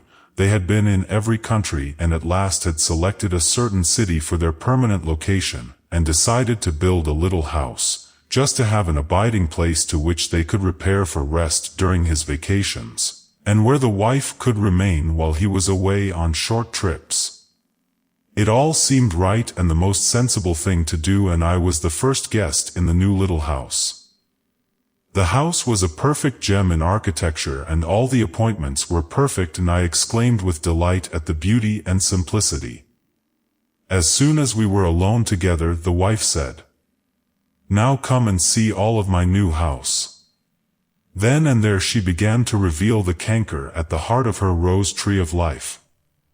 Comparisons, hateful, small, belittling comparisons. She began at the hall. The rug had to be excused, it was not good enough, but all that she could have then. But, oh, there was a rug she wanted, and one of her friends had so and so. The beautiful rug on her own floor was lost in her senseless regret of comparison of what she wanted and had not. Every room in her house came in for the same hateful comparison. The pretty curtains in one room were valueless because they were not some other kind of lace. The dining room table was carved and beautifully done, but worthless to her because it was not pure mahogany. Every room was blasted and made desolate by her belittling unconscious comparison. Even the dear little maid who served the dinner came in for her hateful comparison. She, too, was worthless when compared with some foreign maid she had had abroad. Then the husband, hateful comparison was rampant there. He should have developed himself to command more salary. Other men had better positions and commanded bigger salaries who did less work. Everywhere this wife turned and thought she compared his work, himself and his salary. She pulled him down and destroyed every citadel or shrine he had ever put up in his own life. Naturally I found the husband silent and inclined to say, "What's the use?" and with a sort of stolid, hang on, atmosphere that had in it the whole story of the cause and effect of his wife's unconscious failure law. After dinner she took me to her own pretty boudoir, and seating ourselves cozily she said, "Now, go on, tell me, just what is the matter with me?" The dear. Of course, I told her in terms too plain to be misunderstood, for she was a growing soul and could stand truth. Hateful comparisons were dragging down her womanhood, and dulling the keen edge of enthusiasm in her husband, and she had always been his whole inspiration. She was unconsciously putting out his light, and their growing lack of success was being watered by this silent destroyer. She saw the law and began rebuilding at once, and they are today more than successful, happy, and contented with the things their own efforts provide, and she remains his inspiration and he her lover husband. Just one more example. Every day I hear persons say, "I won't sing if they do, I won't try to do this or that if so and so is going to be there," and day after day, in some way or other, persons are destroying themselves by their senseless, hateful comparisons. No one can ever hope for success by this means. Individual success is built on the self, and the power of the self to retain its selfhood. Be yourself. Do the thing you can do in your own way. No matter how anyone else does things, you have something they have not, and that is your own originally. They may know all you know, but they do not know just how you are going to say it. That is your secret and your success. There are no two blades of grass alike. God made infinite variety. Just so there should not be hateful comparison. There is, in truth, no such thing as comparison. We are each perfect for our type and different from anyone else.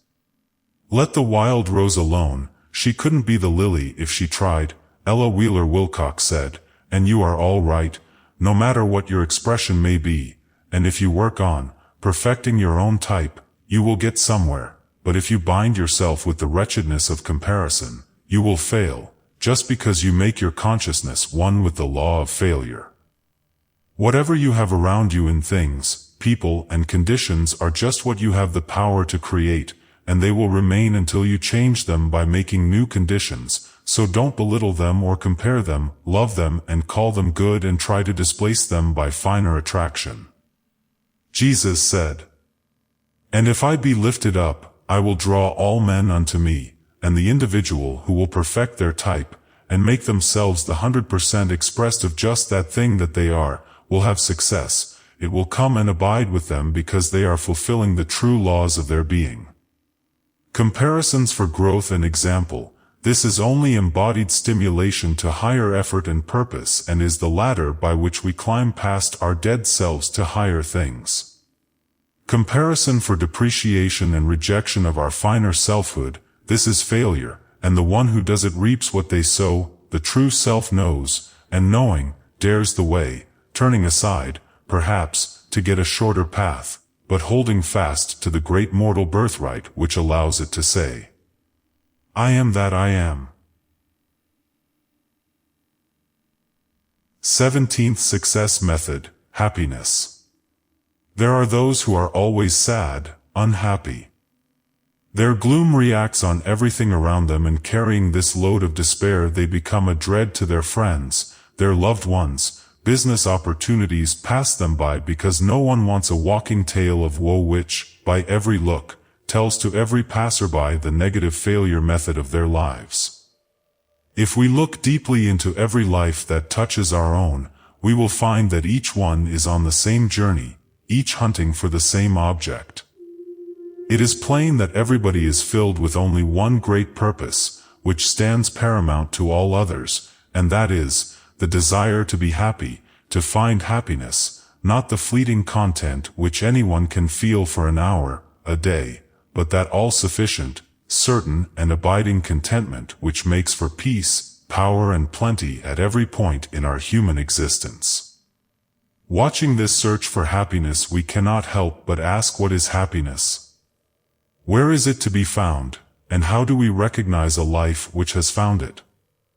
There are many definitions for happiness, but it seems that the only real answer is to say, happiness is found by simply getting what we want. There are grades and grades of happiness, for there are grades and grades of desire. The soul which desires, then realizes that desire, and which knows that every other desire which it may ever have, will also be realized, is the one, and the only one, which can say it has found happiness. We were taught by the older thought people that self-denial was the first law of our beings, and that with renunciation life began. This has led humanity out into an endless concentration along lines of lack and loss. Half the world believes it cannot have what it wants. Today we do not believe that teaching and know it never was meant to be what the world has interpreted it to be. Today we know that we can be what we will to be, and that the All will wants us to have everything we want, and will back us for every desire of our lives. We know that happiness is the law of life, and man's natural condition, that unhappiness is a disease and the sign of a life astray from the infinite union. We believe in God now more and more, because we believe in ourselves more and more, and we see always something in our every action that speaks of Him and His infinite care. Today we do not lay down our desires and try to say, Thy will be done, but we know that our will is His will, and we can say with an exaltation of spirit, it is His will that we meet His will, and we can meet it unafraid. Happiness and unhappiness are conditions of the mind and have nothing to do with real life. Life is full of curious contradictions and conditions, all set in motion by our own and other people's ignorance, and it is the position we assume toward these conflicting forces which determine whether we shall be happy or otherwise. It is no one's fault but our own if we are unhappy. It is no one's fault but our own if we are sick, poor, or full of lack. The whole scheme of existence makes for happiness, and all life is full, complete, serene, only awaiting our own awakening to that fact. There are always two ways of looking at these things which we want, and which we think are necessary for our happiness. One is to determine whether from our viewpoint we consider them attainable, and if we are convinced that they are, then secure them. But if we are convinced that they are not, at least, without great striving and resistance on our part, then lay them down and let them alone for that time. Get over wanting them until life brings them into our current. We must never forget that substance is always changing, and so is position, and the unattainable of today may become the attainable tomorrow, just from the fact that the law of supply and demand are equal. We can never hope to possess anything until we feel and know that it is directly in our line of transference, and it is our own folly if we sit down and become unhappy over it, while we recognize its separation from our lives. As soon as our wills recognize that it is not our own, we put it beyond our reach for that time. We will never get it until time, and our own wills, bring it into our atmosphere. There is no use striving after anything. There is no use grieving for it or mourning over it. This is true no matter how much it may seem to contradict our early teachings. We simply cannot get anything by running after it and straining every nerve to secure it. We only secure by attracting and polarizing ourselves above the plane of competition, where we can become conscious creators. When we have discovered this, we have come into a knowledge of how to get our true position to universal substance, and our own desires can get what they want. Through this we demonstrate our own desires on the physical plane, and manifest the true freedom. In order to be happy we must learn not to put a perverted value on life's differentiations. It is in being influenced by these things that we get unhappiness. We have absolutely nothing to do with the differentiations of people, place, or conditions. We are only responsible for one thing in this world life, and that is ourselves. Everyone else is responsible for themselves and do not need to worry about us. If we would only learn this, and refuse to put our hands on another's life, and not allow their domination in our lives, we would go a long way in this search for happiness. It is not our own lives that make us unhappy, it is our fear of what others will think of us. We will never become happy nor know true happiness until we learn that it really does not matter what anyone thinks of us. There is only one true criterion of our actions, and that is ourselves. The only one we are responsible for is ourselves. It is impossible for us to tell what anyone needs in their development except ourselves. No one can tell us what to do.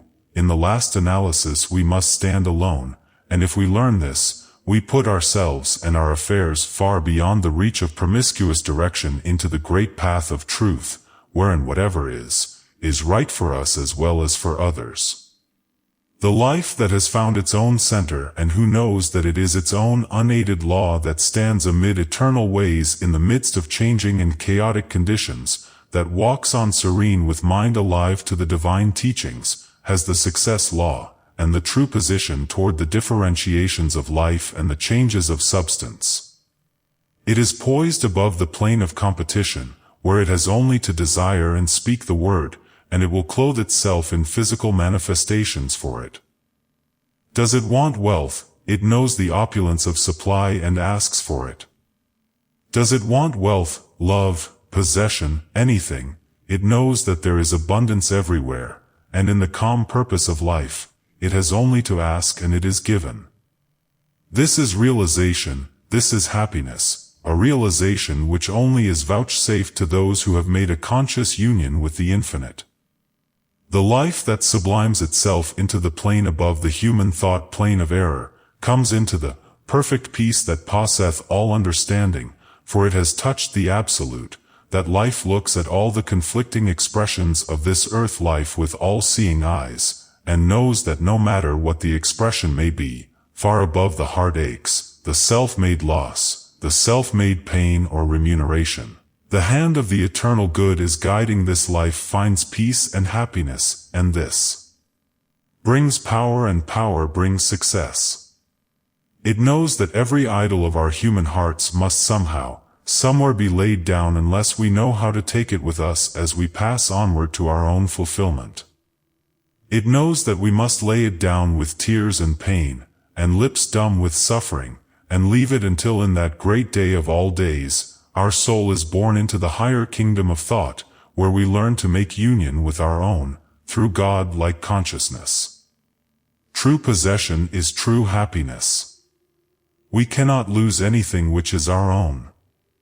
It is true that whatever we really desire and vitalize into existence for ourselves, may become our own, not only now but for all eternity.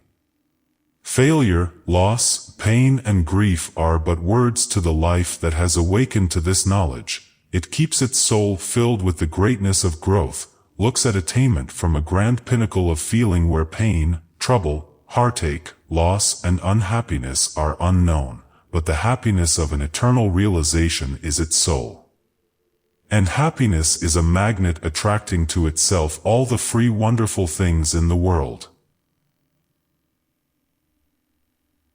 18th Success Method, Poise. Poise is that quality of the human mind which makes for perfect balance in all of life's relations. It is activity under control. It enables one to pass from end to end of the pole of human feeling and function normally at every point of contact. It means health in sickness, life in death, silence in strife, hope in despair, joy in sorrow, pain in loss, and everlasting and eternal good in the face of evil. Poise is to the human soul and body what the compass is to the mariner. It is the cloud by day and the pillar of fire by night to the soul adrift on the psychical ocean. It is one expression of the highest energy. When every other hope has failed, the soul that has poise is not altogether desolate. Sensation is the direct cause of action. We are continually receiving sensations through mind, soul, and body, and acting accordingly. The individual who can receive every sensation of their daily life, and regulate themselves to vibrate with it, no matter how high or how low it may plunge them, has a poised life and is master of themselves. It is said, all the world falls into line with the man who declares himself a master. This is true, and only those who have learned the lesson of true poise command the unpoised. The poised creature is the positive creature, and the negative world must obey his will. What constitutes a poised and an unpoised life? Simply this: the understanding and use of willpower, the application of natural laws to every phase of life, and the correct position toward everything on all planes. Everyone is possessed of just so much willpower which by training and study, they may increase to an unusual amount. Given a certain amount of this quality, it is easy to see that the one who understands and uses their willpower increases their growth on all planes far in advance of the individual who does not know or refuses to know their true worth. It is also easy to see that the greater the development, the greater the controlling power becomes and the more certain of results one may become, because he or she has learned the inherent power of their own being. A willpower that is halting, full of fear, and uncertain of its own creations, cannot hope for success in the activities of life. The changing substances of life with which we are obliged to cope make it impossible to intelligently direct our plane unless we have taught ourselves that fine balance which cannot be altered by external conditions. Sickness, old age, poverty, and death are only examples of loss of poise. It begins with weakness of the will and ends with atrophy.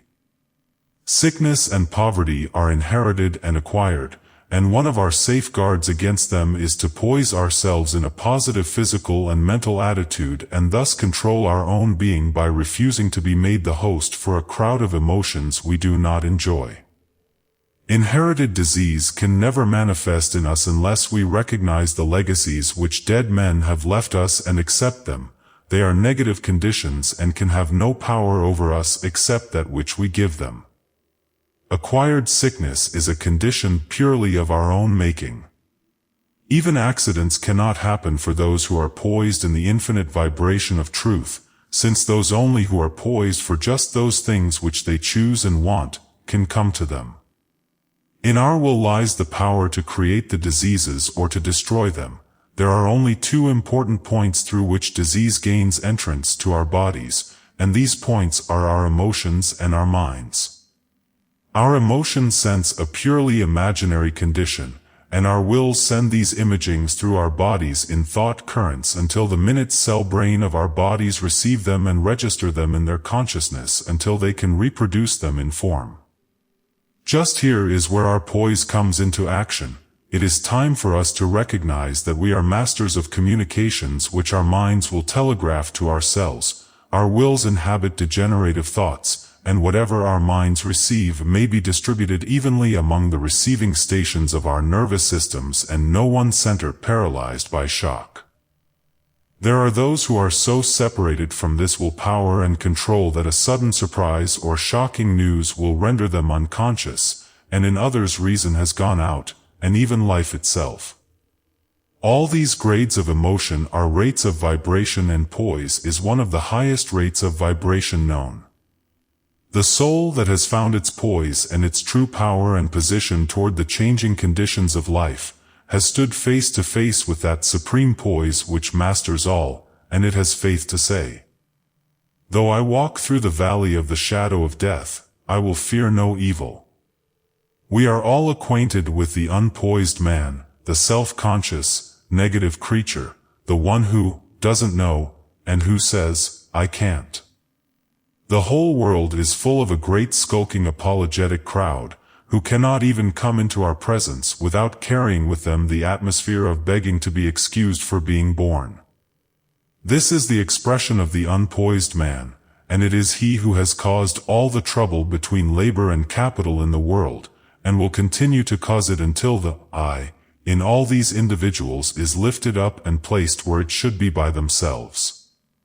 It never occurs to them that they can brace up and look the whole world in the face, and that they do not have anything they do not want. They do not know how to say no, and will never say no to things unless they will. They simply go on allowing themselves to be bullied to death by stronger wills, which would gladly give them everything they want if they knew how to get it. They whine, groan and curse, and then strikes and bombs tell the rest of their unpoised story. The poised man does not need any of this. In fact, he will not accept it. He is strong and creative. He knows what he wants and how to get it. He is not influenced by outside talk. He has inborn right of purpose. He is neither sick, poor, nor downtrodden, simply because he refuses to be. No sweatshops for him, and if he ever runs one himself it is because he, like 1,000 others, sees this great world full of unpoised human lives in which they can traffic, which seems only fit to be sweated. And because he, with others of his kind, has not learned that greatest of all humanitarian lessons, as ye did it unto the least of these, ye did it unto me.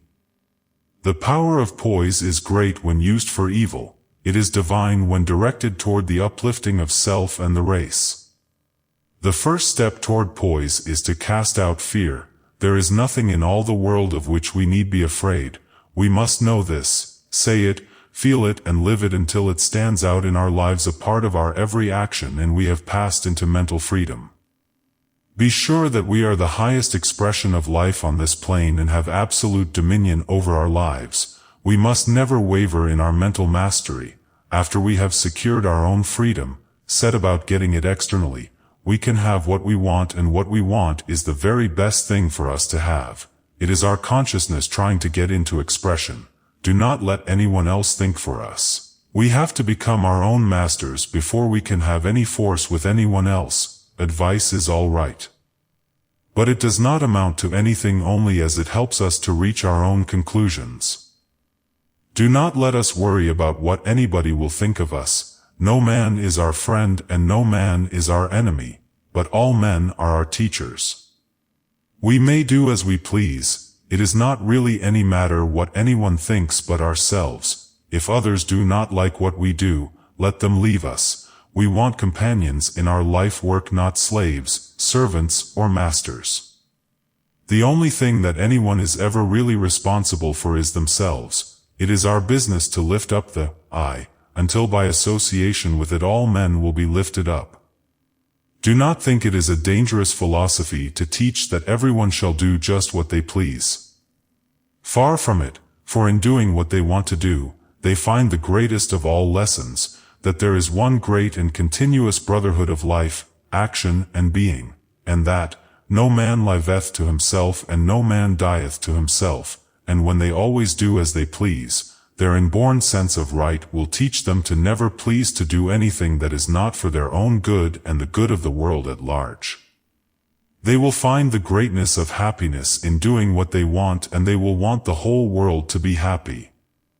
Absolute perfect union with our own selves and common sense relations to all external life, belief in our own power of accomplishment and our own divine right to be what we will to be, faith, hope, love toward all others, and that great worldwide charity that thinketh no evil. This is poise, and as we learn it on the human, physical plane of expression, we pass into the unseen psychic world of laws and become one with that great invisible world poise which never faileth. Poise in the human conscience is the deep spiritual fulcrum through which man can pull his own material universe into form. Poise in the center means power outside, and poise and power become the foundation for a success that is eternal. 19th Success Method: The Rules of the Game. There is a game called life, which all men know. Some play it with wide open eyes, while others risk their all upon one throw, and throwing, lack the craft to load the dice. This throwing and lacking the craft to load the dice is the failure side of effort, and the winner in the game is he who plays with a complete and perfect understanding. Every game has rules. There is not the simplest thing in the world which is not governed by its own law, and to learn how to operate this law is the game men play everywhere. The thing we call life is man's master game, and the one who understands all the rules of life is the winner in just the degree that he plays fair. He may cheat and lie and shift his hand and win for a time, but the universal master of the game checkmates him when, in some unguarded moment, he lays down his hand. There are great eternal rules in the game of life which must be regarded, and we violate these rules at our peril. Before we can begin to study the rules, we have to learn that one half of life is wholly dependent upon man. The Lord hath need of thee, is written, and universal consciousness is everywhere waiting for men to manifest it. God has long since finished his work in this sphere. He waits now for the extending mind of man to receive and express the wider reaches of divine intelligence. When we awaken to the first knowledge of the game of life and study the rules, we find 4 great rules set, and no amount of questioning, resistance or denial ever changes them. We can kick against them if we will, but our game grows less and less successful the longer we play it by other rules than the first rule of life. These are the 4 great rules in the game of life, and man must master them if he ever wishes to succeed. First, thou shalt have no other gods before me. Second, as a man thinketh in his heart, so is he.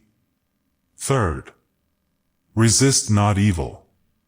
Fourth, ask and ye shall receive, seek and ye shall find, knock and it shall be opened unto you. No matter where we go, we find the failure world playing this game of life by every rule but the right one. Thou shalt have no other gods before me, the sky soul said, and yet the million of gods before which half the human race bows and worships, and from whom they beg assistance, they tread the self-same paths their fathers trod who knew not God, they know not God. They have rested their whole hope in human powers and endowed human things, people and conditions with all sorts of imaginary powers, enthroning them in their hearts and lives, surrounding them with impossible attributes. Then, when the true law of these things becomes revealed, they are broken and desolate. They lose because they failed to play the game fair. They are the product of their own misguided interpretation.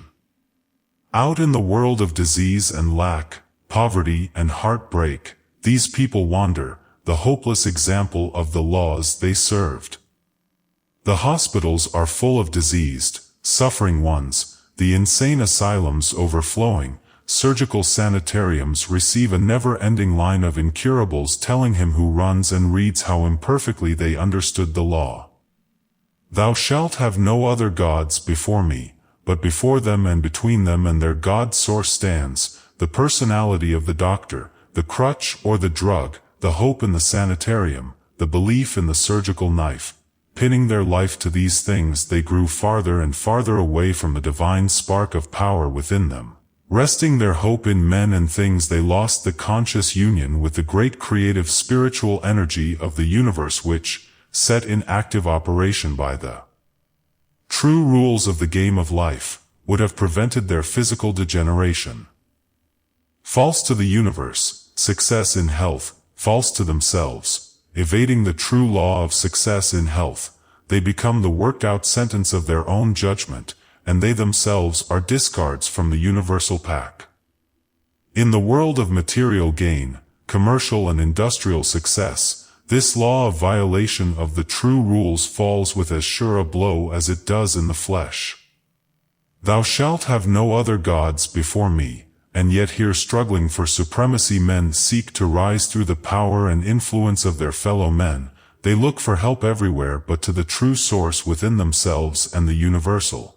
They think men can give and that men can take away, when the true rule is that no one but ourselves can do this.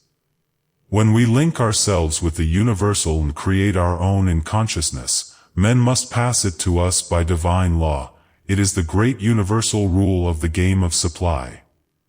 If men can give, then men can take away, and the one who works with this belief in their heart is playing false to the true rule, and they must fail, for they build this law for themselves. The one who rises through the power and influence of another has only passive possession, and they must somewhere surrender everything that is not their own, and pass it into the higher law of active possession.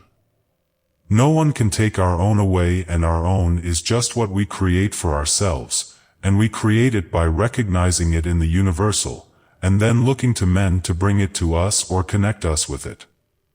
Thou shalt have no other gods before me, and all mine is thine, and the one who forgets that their source of supply is universal, and not personal, but who links their life with the personal, will have to fight their way through the changes of men and things until they become the example of their own game of life. Here is a story, homely and unadorned, which shows the full measure of man's transgression of the true rules of the game of supply. A certain woman owned a chicken farm and took keen delight in feeding the chickens. One of her primitive observations was this. She said that she would take a big pan of feed to the chicken's yard and set it down right in the center in easy reach of the hens. Then this was what would follow. A few hens would be first at the pan and, getting their mouths full of the good things in the pan, would run away to the corner of the yard. Then the other remaining hens would come up, and seeing the hens with their beaks full of food would run after them, and pretty soon there would be a scramble all over the yard. Hens struggling with hens for the tiny scraps in their mouths, picking, fighting, running, while the big pan, with its overflowing mess, was standing untouched in the center of the yard, waiting for the return of the angry fowls. The woman said, "These chickens are just like humans out in the world, fighting to take the little human possessions from each other, while the great universal waits with its opulence to give to anyone who comes." And again, she said, "If they had emptied the pan, I was ready and willing to get another panful, but they wore themselves out scrambling over the bits." No truer tale ever was told, and when men play the game of supply by such false rules, and they do so every day, they must fail, because it is the inevitable end of the game. We are receivers, creators, and distributors, and must play our own perfect part of the universal game. God, the great universal life, has provided some better things for us, that they, without us, cannot be made perfect. The second rule is equally important. As a man thinketh in his heart, so is he, and yet the weary failure world goes on every hour thinking fear, anger, resistance, condemnation, poverty, and disease. There is little hope for a final winning in the game if with every move the player breaks their own law of power. Faith is an all-abiding necessity according to the universal rule, faith in God, faith in man, and faith in our own power, to think the thoughts which will give ourselves the environment, people, everything just as we would have them. This is the great command, and there is not a thing in all the world but that thinking makes it so. What folly it is to spend our hours thinking of everything in the world that we do not want, when with another thought move we can change the whole game for ourselves and for others. The failure world is saturated with doubt, fear and uncertainty. I can't, and I don't know, are their devils. They haunt their sleep and follow in their waking hours. The game of life is spoiled because with these things dogging their footsteps they lose the memory of the true rule, and their hearts are filled with thoughts that become things of fear or evil, and dwells with them. The failure world always asks for a certainty before it will accept or consent. The success world fills its heart with thoughts of the thing it desires and lets these thoughts build it into a divine faith in the ultimate. As a man thinketh in his heart, so is he, and the one who has to have a certainty before he ventures, has lost before he begins, because there is nothing on this planet that is sure but changes. The one great changeless law of change will carry the law of success or failure through to its own end. The third rule, resist not evil. This rule demands persistent attention, and until one learns the higher laws of life and finds that there is really no evil, and that which we call evil is only unripe good, one will be continually in conflict, and conflict is one of the paths to failure. There are so many things that seem wrong or so impossible that one must have a consciousness as high as heaven to hold it all good and right. Yet the universal rule of the game of life was this: resist not evil, do good to them who despitefully use you. If a man smite thee on one cheek, turn to him the other also.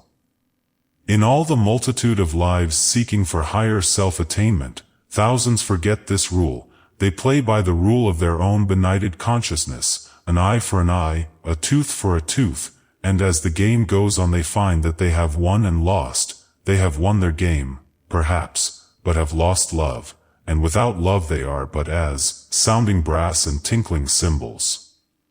They have gotten even with those who are their enemies. Perhaps in the human way their vengeance has been satisfied, but there is the mystic law and the higher rule of the game which said, "Vengeance is mine, I will repay," and they failed while they seemed to prosper. As the days go on they learn the fateful lesson that we can never really get even with anyone, that our enemies are the instruments in the hands of our own law which we have endowed with power over us, and that when we think we are getting even with our enemies we find that we are settling old scores with our own soul. And it is not to them we have to answer, but to the universal rule, and that has said, resist not evil. If a man ask you to go a mile, go with him twain. Living a life of hate, resistance, condemnation and vengeance is playing off the universal law, and in order to fill our own true part there must be born in us understanding of life in the highest, the knowledge that the one life is in all and through all. Then love will take the place of resistance, love for God, love for man, love for ourselves, and success born of love is eternal. The fourth rule. Ask and ye shall receive, seek and ye shall find, knock and it shall be opened unto you. Faith without works is dead, and the one who wants to play the game of life to a tremendous finish must work. Jesus said, "My Father works, and I work," and the very first thing anyone does who wants to be truly successful is to work for someone else quickly. The universal rule sets man at work at once. Ask, it says, the universal waits.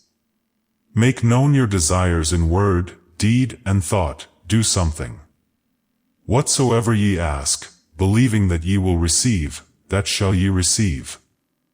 The divine intelligence takes every life at its own estimate, but in the face of this first great commandment men do not ask, they do not seek, they do not knock. The great law of service is unknown in their lives. Every day men speak themselves out of their heart's desires. If we listen to the words of the failure multitude we will soon learn that by their words they are justified and condemned. They say, "What's the use? I know I can't, there is nothing in it for me. There is no use trying, I have tried and failed, I know I can't get it. He wouldn't help me, Business is awful, I expect that I will lose, I shall not try any more, I am too old, I hate life. Yet the rule of the game says, ask, seek, knock, but standing just before the doors they have closed by their own ignorance they turn away and in despair say, I've played out, the game was never fair. The success of life means to gird on the whole armor of God consciousness and to go out into the battlefield, and move things into shape with a power born of a knowledge of the game. When we take our wants into our hearts and step out into the multitude of men, and having asked the universal, ask men also with the poise born of this higher authority, they will hear and heed and become then and there a direct line of transference between us and our own. Then, listening to those around who are asking us, we fulfill the rules of service, and as we go on seeking wider and deeper fulfillment of our desires, we can knock at the door of the hearts of men and they will arise and bid us enter. The universal rule says, I have set before thee an open door no man can shut. The only part of the game man makes perfect is to open the doors of life around him. As he goes on playing his part in unison with the universal rule, he comes ere long into perfect mastery, his hand no longer lacks the craft to load the dice and his throw is swift and sure because he is one with the law.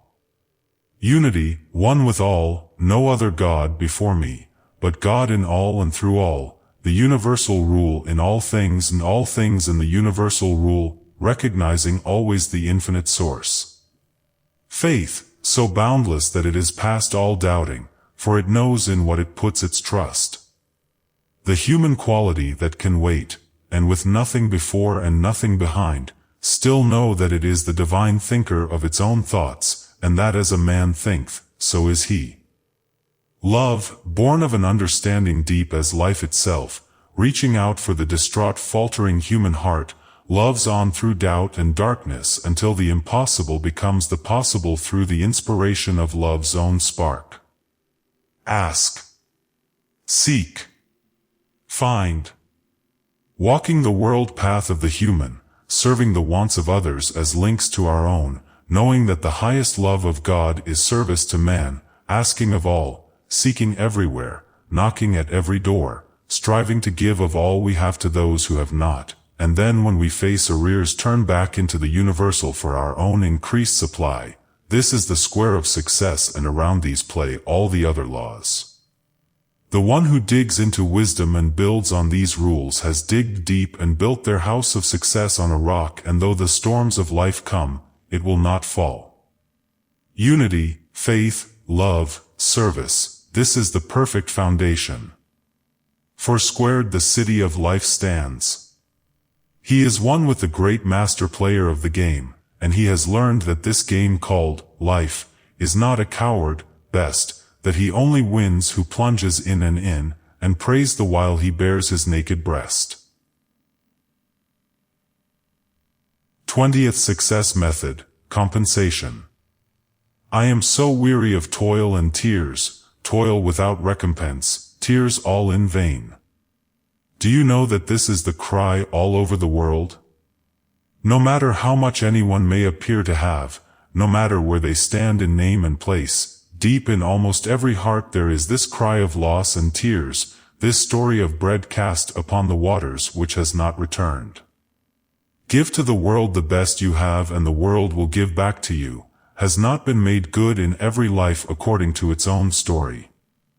Most of us know those who have spent their lives in loving service, yet something which they cannot understand and over which they have no control, deals out to them blow after blow until at the end of life they lie down to die with no pay for any effort of their lives. They gave to the world the best they had, yet, viewed from their confined paths, the world never repaid them for their giving. Then there is another class whose lives seem to be peculiarly free from suffering, and who seem to have the things they want without putting forth any effort to secure them. They live their lives carefree. They never give of their store nor of themselves. They lie down to die with a calm, unruffled peace, showing no fear of the past and no concern of the future. They have hoped nothing, feared nothing, given nothing, and they go back as ashes to ashes, and dust to dust. There is yet another class who give and receive, whose lives are beautiful, whose ways are ways of pleasantness, and all their paths are peace. Their lives are one long round of loving service, a giving and receiving which has had no beginning and no end, but always is. What makes the difference? Is it true that there is toil without recompense? Do we sow where we can never hope to gather? New Thought says no. It cannot be. It is an unwritten law that desire is the prophecy of its fulfillment. The law never takes one thing away, but something is given in return. There is no such thing as wasted effort. It has been written, with what measure ye mete it shall be meted unto you. The answer to this great loss and gain is within our own being. We always get what we concentrate for, and the conditions around us are the objective answers to our own prayers. Arnold says, "Ye suffer from yourselves, none other binds ye that ye weep and die." A life that pledges itself to a certain action, a certain development, gets that thing and all the other things which go with it, of which they were unconscious when they signed away their freedom. The law takes every man and woman at their word. There is no coming in at a later hour and saying, "Oh, I did not mean it." The die has been cast. The threads carry out the pattern. Let us look at the question of compensation from an everyday practical standpoint. Do we want to become artists, actresses, physicians? Then the first thing we do is to consecrate ourselves to that work. The next thing is to begin along the line we have chosen. If an actress, we bear the poverty, the disappointments, the hours of toil and hardship, the chagrin and despair, until in some unexpected moment the compensation draws near. The time of our service ends in a larger service which we have bought for ourselves by our consecration. If we want to become artists, it is the same story. The hours of useless labor, when viewed from a world's position, the wasted daubs, the mistakes, the hours of waiting for public approval, and at last the goal. The same thing holds good in every field of labor, but the soul which has fully felt the consecrating power, never lays down the struggle. It follows the beautiful vision of its inner senses. There are many whose lives have never reached the sweet land which they saw by promise, but they have been recompensed for their work by just the joy of doing. There is no such thing as wasted effort. It has been written, "With what measure ye mete it shall be meted unto you." The answer to this great loss and gain is within our own being. We always get what we concentrate for, and the conditions around us are the objective answers to our own prayers. Arnold says, "Ye suffer from yourselves, none other binds ye that ye weep and die." A life that pledges itself to a certain action, a certain development, gets that thing and all the other things which go with it, of which they were unconscious when they signed away their freedom. The law takes every man and woman at their word. There is no coming in at a later hour and saying, "Oh, I did not mean it." The die has been cast. The threads carry out the pattern. Let us look at the question of compensation from an everyday practical standpoint. Do we want to become artists, actresses, physicians? Then the first thing we do is to consecrate ourselves to that work. The next thing is to begin along the line we have chosen. If an actress, we bear the poverty, the disappointments, the hours of toil and hardship, the chagrin and despair, until in some unexpected moment the compensation draws near. The time of our service ends in a larger service which we have bought for ourselves by our consecration. If we want to become artists, it is the same story. The hours of useless labor, when viewed from a world's position, the wasted daubs, the mistakes, the hours of waiting for public approval, and at last the goal. The same thing holds good in every field of labor, but the soul which has fully felt the consecrating power never lays down the struggle. It follows the beautiful vision of its inner senses. There are many whose lives have never reached the sweet land which they saw by promise, but they have been recompensed for their work by just the joy of doing. There are those who have given years of work and study to bring about a certain development and have lain down and died with all of their work apparently unfinished, yet the following generation learned from their efforts. Their work was not lost, for by the steps they cut, others climbed the peaks of glory. We must learn, too, that we can make no demand on the world in any way with any hope of realization, if we are not prepared to supply equal value to the world with the gift of ourselves. Consecration is the first step, then the way begins. That our feet stumble and our hearts bleed is but a condition of the way brought about by our ignorance. The soul which consecrates itself to service realizes its desire, but it must pay the price for such a gift, and the human price of service is often toil without recompense as measured by our mortal comprehension. No matter what we want, we will find that we can get it if we are willing to pay the price, not always in our way, but in the way that will bring us towards the thing for which we have asked. Left to our own way, we would now and then go in a directly opposite path from our desires, for we cannot see the end from the beginning, but once we have made the consecration, if we find the path rough and winding, we cannot choose but go on. Compensation is eternal in the universe. We get what we ask for. If we mourn over our supply, it is because we do not understand the causes which we have set in motion and are expecting perfect returns from imperfectly formulated plans. Those lives which seem so destitute of compensation are not really so. They have only made a mistake in interpreting it. In order to understand compensation, we must understand cause and effect, and know that we only reap what we sow. The life which sows for service reaps service, for knowledge gets knowledge, love gets love. There is no escaping the harvest, but we do not always recognize the compensation, for it does not come to us invariably in the guise we expect. I know of a life that sowed love, kindness and gratitude to another life for 15 years, and at the end of that time was robbed of honor, name, place, position, and everything that heart holds dear, by the hand of the one whom it has served so well. Compensation. No, indeed, but do you think those years of faithful loving service were lost? Never, they could not be. They were charged to the universal supply and had to be cashed in by that life somewhere. In the later years a stranger, another life, brought back to this life the harvest of loving kindness and crowned it with joy, peace, and power. Compensation made perfect, only in another form. Compensation is always near us, but often we do not recognize it as our own.